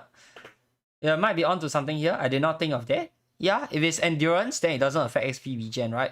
But if it's health resist, it might affect it. Actually, I don't know. Does it affect SP regen? It might. Actually, I don't know. J-Core missing out. I mean, can't blame him. It's 11:15. Most people, they have to work tomorrow. I don't have to work tomorrow. That's why I can do this today. Okay, next up. COVID. Okay, toggle between FOFD lean skill, armor piercing claw, weapon based water skill. D-level the monster. Oh, so like Saphira's effect. I feel like this is a very powerful effect. Like Saphira literally nukes you to hell no matter what you do by cutting your levels. If we can do that to the monster, either it has to be like 1 level per hit or something like that. Yeah, 1 level per turn to make it balance. I don't really know. But yeah, it's probably going to be something super duper low, because if you can cut a few levels every single time you cast a skill, oh, this is an insane skill. Insane in a good way, by the way. Okay, I mean that in a very good way. So yeah, wow, I like this idea. Weapon, toggle, reduce weapon damage, apply disease. Okay, this makes sense. Scurvy. Will it be useful though? HP, SP disease. SP disease will be useful for sure. So it's basically like your draconic armaments from your calendar weapons. Yeah, and then for HP disease, I think that's kind of useless. Most bosses don't even heal. Interesting idea, but I have the calendar weapons, so maybe that's why I don't really like this idea that much. But I know a lot of people don't, so if you don't have it, I guess this is a good way to get something that damages the monster's SP. Shield provides disease potence. Oh, okay. Disease potence. I'm not sure how useful that will be because we don't have a lot of disease items in the game. So I feel like it will have good synergy with the set, but it won't be very useful outside of the set because we don't have a lot of disease items. Additional SP toggle. Randomly reduce 50 monster stat points for a turn duration. So instead of all monster stat points, it reduces only 1, but it's 50. Oh, changes each turn. Does not target stats that are already 0. Ooh. COVID is onto something here. I know he's part of the whole tavern gang, but wow, these are some crazy good ideas. Damn. Yeah, I like these ideas so far. Very, very good. Pet toggles between 2 modes. First is a biting attack that does 10% damage, permanently nerfs the monster stats. Oh, wait. Eat disease to boost this effect. So he has a very similar idea. Oh, full disclosure, by the way, I actually have not read all this. I only read up to mine actually. I only read TD's one and my suggestion, and then I never looked at this thread anymore. So I did not know that it was going to suggest this before I put out my idea for stat reduction. Wow, great minds think alike, I guess. Nice. Miscellaneous item. Provide 10 MRM blocking and boost water damage. Similar to the shield. Reduce 50 monsters. Wow, damn. So reducing a lot of monster stat points. Give a -20 save to the armor skill and pets nerfing attack. Wow, this is actually a very, very good idea. I'm not sure how the balance numbers will look like or how if they will be able to implement this, but I think this will be crazy good if they actually do that. Nice. Amazon Champion Armor. Random 6-hit animation. Already a fan because 6 hits. Chance to trigger 6-hit repeating animation. Oh, I also have another idea. And this comes from another game that I used to play. I no longer play this game because the game has shut down already. But what if we have an armor skill that has a 20-hit attack. But hear me out first. Okay, so the first attack starts at 10% damage. And then it has a 100% chance of occurring. The second hit has does like another 10% damage, and also, but instead of 100% chance, it's like a 95% chance of occurring. And then the damage keeps increasing, something like that, or the damage keeps decreasing. I don't know what will make it balance and go. Or maybe it starts off at first hit as 50%, second hit 25%, third hit 12%, something like that. And then the damage just gets lower and lower, but the chance of able to inflict the next hit just gets lower and lower as well. So on your 20th hit, maybe you only have a 1% chance of landing the 20th hit. You guys get what I'm trying to say? So it's a diminishing number of hits. So it'll be very hard to land all 20 hits, but if you can land all 20 hits, then obviously you're going to do a lot of damage. But you'll average at around, I don't know, maybe I like to say 6 hits for it to be balanced. But yeah, what do you guys think of that idea? I think it's quite interesting, right? And it'll be good against modern damage cap bosses if you can buff the skill to a crazy amount. Nerf effects as in the very old nerf weapons, haha. I don't even remember the nerf weapons, I only remember the nerf pets. Scarly Theophile, do you think Icebound Revenant a powerful class? Yes, I think it's quite a powerful class, but it has very, very limited users, that's the thing. But in the case whereby you can use it, it's actually very good. Okay, next up, Chaotic Suggestion. Water weapon element. Click the weapon to spell to 200% melee of elemental shield. Your next attack will deal something consume damage. If this number exceeds 83.3, the attack will deal something minus 83.3, and the attack will attempt to inflict your foe paralysis. Paralysis? Really? Oh, okay. Element shield. How does this have synergy? Hold up. Paralysis. Why? This is a generic stun effect. It's boring. It's weak in today's standards. Well, I expect nothing less trash ideas from Chaotic. Let's compress and overcharge skill. Ambush water element weapon based skill. The standard ally com to cost 2 turn skill. Okay. 2-turn skill, quite unique. We have some of them, but not very often. First turn, player deals no damage and receive 2 turns of defense loss. Akin to Unraveling Nightmare. Okay, that's something that I'm willing to give up. Second turn, the player deals a single hit of damage equal to... Single hit! Bro, see, this is why. He always proposes trash ideas like this. Single hit in... What fucking meta are we having now? Single hit, really? That's so bad. It's so bad. 275% melee, blah blah blah. This further receive plus 1% turn delay bonus. So something similar to Shadowfall Raymond. But okay, wait, hold on a minute, hold on. Attack deals times 0.8. Wait. Additional plus 30%. So it'll do big damage, but it's only one hit. This attack deals times 0.8 damage and auto hit. So you see another penalty to bypass all shield types. Oh, okay. So you can bypass shields, which is nice, but how many monsters actually have a shield? I actually don't remember any. Yeah. How many monsters actually have a shield now? I don't remember any. Even if there is, there's like 1 or 2. So how useful is this anyway? So you want the skill to take a penalty for literally no reason at all. Yeah. The auto hit is nice. The yes, this can do big damage, but one hit against the modern meta. Yeah, trash idea. Fucking trash idea. Make it 6 hits, and then we can talk. If using the full set, you gain celerity when casting the skill. That's a good effect. That's a good full set bonus, but one hit, really? What the hell is the point of one hit? Next, shield. Water element shield. Elemental defense focus, okay. Used to compress a healing skill. Always useful. Plus 50% damage and your foe. So big heal but giving your foe an elemental shield. I don't really like this idea because even though you get a big fat heal.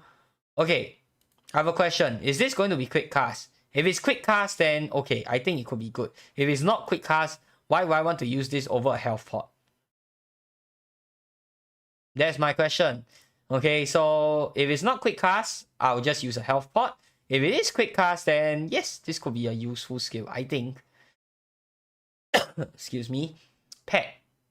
Okay, standard damage. Activate turtle mode. Inflict a ally shield. Both the player and the monster. Oh, please.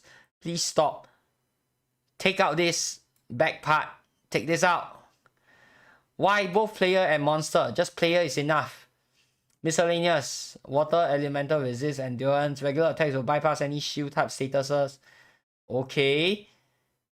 Like, this isn't a bad idea, but the thing is, there's so little monsters in the game that actually use this, if any at all. So this is just not useful in a practical sense. Like, see, this is what I mean. Like, he knows his math and all that, but practically, how many monsters use this at all for this to be useful? Almost none. Like, almost no monsters in the game have this. Even there's like 1 or 2, which I'm probably not remembering. So, yeah, it's probably a very, very bad effect just because of how little monsters it affects. So, getting a lot of penalties for 99.9% of the monsters in the game for no reason at all. Compress the skill. Click the miscellaneous item to spend SP and steal. Oh, okay. Okay, hold on. He might be on to something. Steal the elemental shield. Oh, okay. Oh, why do you have to leave this until the last line? Okay. Hold on. Okay. Hold on a minute. Hold on a damn minute. This could be good. So you give your opponent the elemental shield and then you use the miscellaneous item to steal it. Interesting idea. Yeah, okay. Now I understand. Okay. This makes a lot more sense. Why didn't he put this on the first fucking line? This should be at the very top, and then everything here will make sense. Like, right up to this point, like, the ideas were garbage to me, and then I read this last line, I'm like, hold on, this could actually work. Okay, I don't hate the idea, but I think it's kind of niche. Yeah, I don't know how to feel about it. I don't hate it, but I don't necessarily really like it either. I'll think about this a bit more. Reliquary Fox. Oh, another one with the doggy profile picture. I thought this was freaking PD again. Trident, melee water deals reduced damage. Normal attacks attempt to choke. Tangle, inflict panic. Yeah, very boring, same effects. But choke and panic pretty strong though. Backlash mode. Oh, okay. Backlash for rangers. Interesting. Very interesting. I don't think rangers play backlash at all, right? This is interesting. Shell, 100 prop magic water deals reduce damage against water ally shield. Okay, so similar to Chaotic's idea of the whole ally shield thing. Armor, reduce damage or take increased damage to increase energy, pet, and gas damage. So it's like Bard of War? No, not really Bard of War. Bard of War is celerity. Increased damage. So like Infernal Champion, something similar. Wait, is it even Infernal Champion? I don't know. But yeah, it's a very Beastmaster style armor. So like Neko. Yeah, Neko. Shield. Water shield. You get healed every time you get hit. Every time you get hit. Yeah, that means the healing is going to be weak as shit. No. Yeah, just no. Pet. Water pet deal reduce damage to get flat damage blocking like baby egg. Maybe better values. Because turtle shells are harder than egg shells. This I fully agree with. But you know what?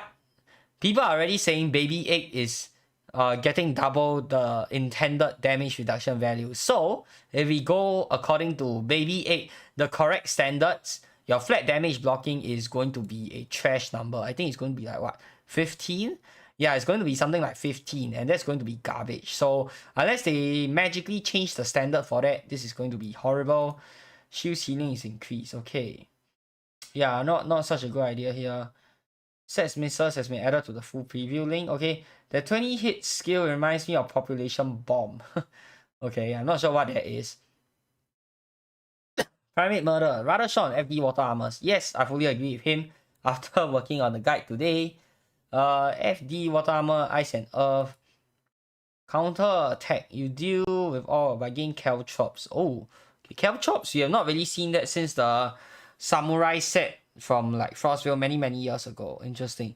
Each time a hit, monster takes 50% melee damage to a weapon element. This attack can miss. Monster can resist the damage. So it's backlash?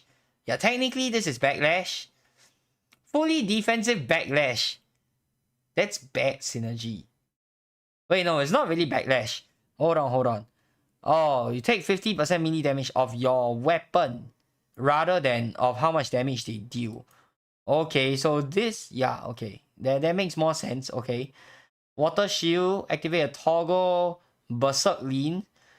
Okay, and you heal 5% melee SP. 10 caltrops potency. This is not bad. Yeah, I think this is not bad. Weapons. Weapon attacks inflict the monster with frenzy. Frenzy monsters take and deal plus 10% damage. So it's like the lean from PCO. Oh, wait. And lose 12 MRM. Oh. Okay. Interesting. Pet.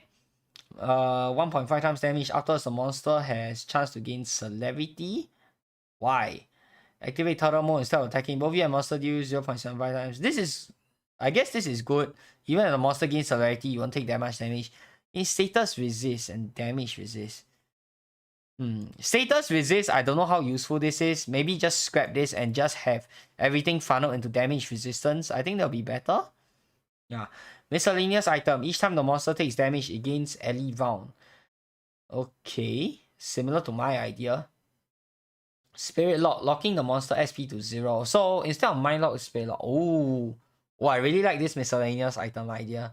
Yeah, I think this could be very good. Yeah, the miscellaneous item is definitely the winner here. Spirit Lock. Interesting. Yeah, I like this. Okay, and now this also think you need another FD water armor. Okay. Allow players to attack the mob's SP bar. Pay -6 MRM to inflict 2-turn harm burn. Burns damage SP toggle is activated. So it's basically bleed. Dizzle? Isn't this bleed? It's just bleed, isn't it? Very similar to bleed.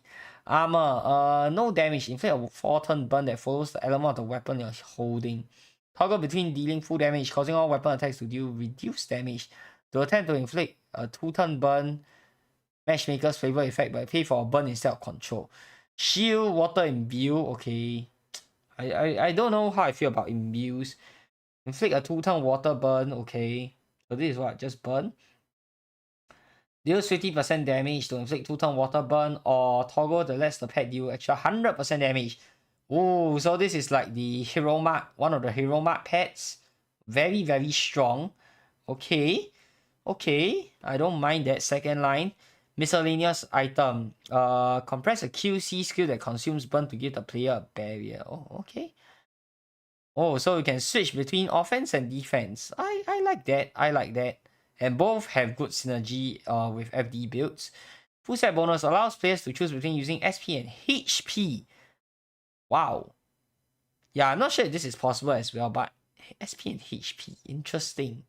HP, I feel like you'll probably die very fast if you make everything cost HP, but interesting idea. I mean, technically, you can use Essence Op to switch to to convert your HP to SP also, right? Yeah, so I don't know how I feel about that. Oh, interesting. Then in that case, it depends on which one is more efficient. Is your Essence Op conversion more efficient, or is straight up paying for it using the full set bonus more efficient? Yeah, ultimately it'll boil down to that, I think. So not a bad idea, but I feel like with Essence Op, that idea might not take off as well.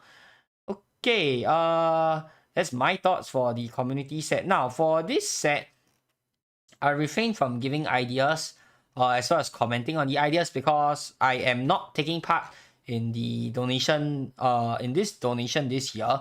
Okay, I'll probably donate the bare minimum to get like the miscellaneous item or like the shield or something like that, but I'm not going to go hard and crazy like the last year for the simple fact because I think this set looks super ugly. Sorry, but I just don't like the look of this set. It's a very personal and subjective preference, but yeah, I don't like it, so I'm not going to go for it.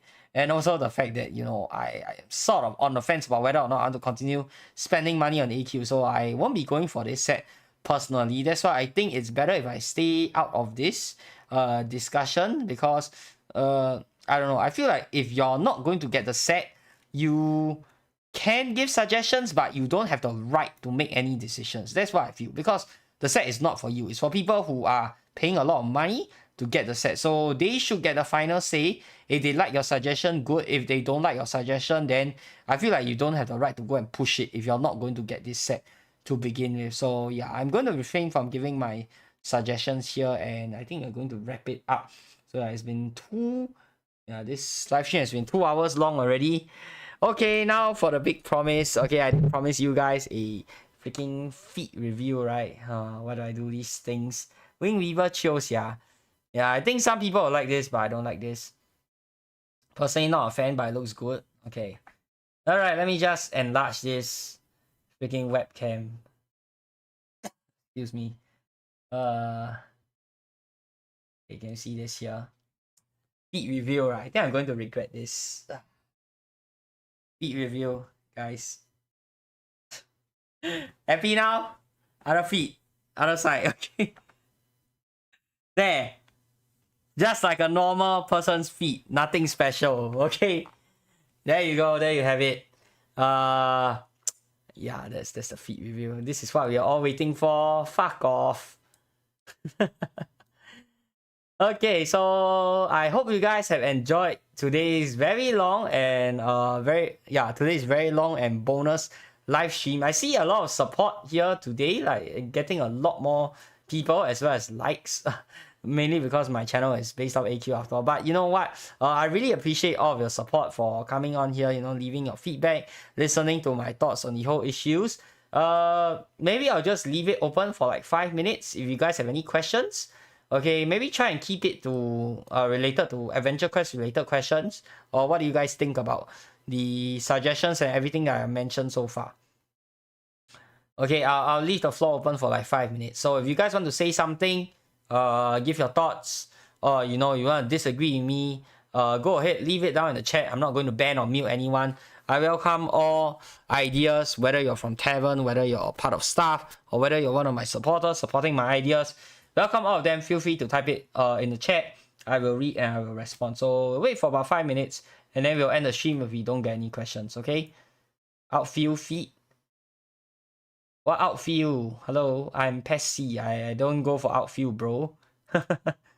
No such thing as outfield. Outfield, I stay in the freaking command post. Aircon room. Okay, relax. This is the life of of a signaler, guys.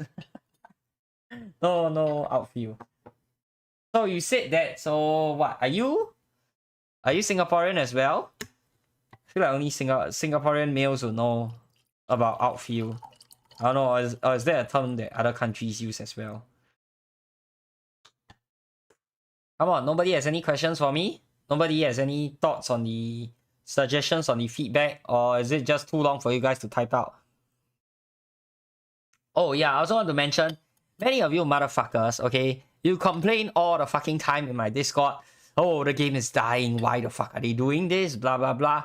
But you guys don't do anything to help when you can give your suggestions on the forums.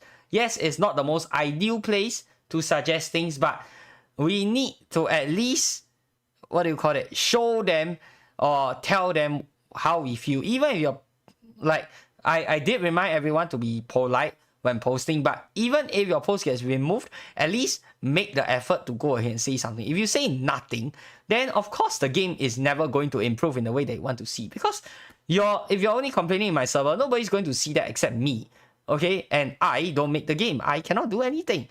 I can be your mouthpiece, sure, but I am one person. I'm one person going against like what? They have like what, 5 other people there? How am I supposed to win the battle? You guys get what I'm trying to say? You need to go there, create a freaking account, and make your thoughts heard. I know some people have done that after I made that whole post in my Discord. So for those of you that have done that, thank you so much. I appreciate you for showing your support, for letting your thoughts be heard on the forums, okay? For those of you that haven't, and you're still waiting for something to happen, okay? Nothing will happen if you don't do something about it. This is your chance, guys. Create a forums account, go make a post. It takes, what, 15 minutes at most? At most? Yeah, 10 minutes, 5 minutes if you're fast. Like, come on, this is your chance to let the devs hear you, what you want to see inside of the game. If you hate their ideas so much, then don't complain to me, go and complain to them.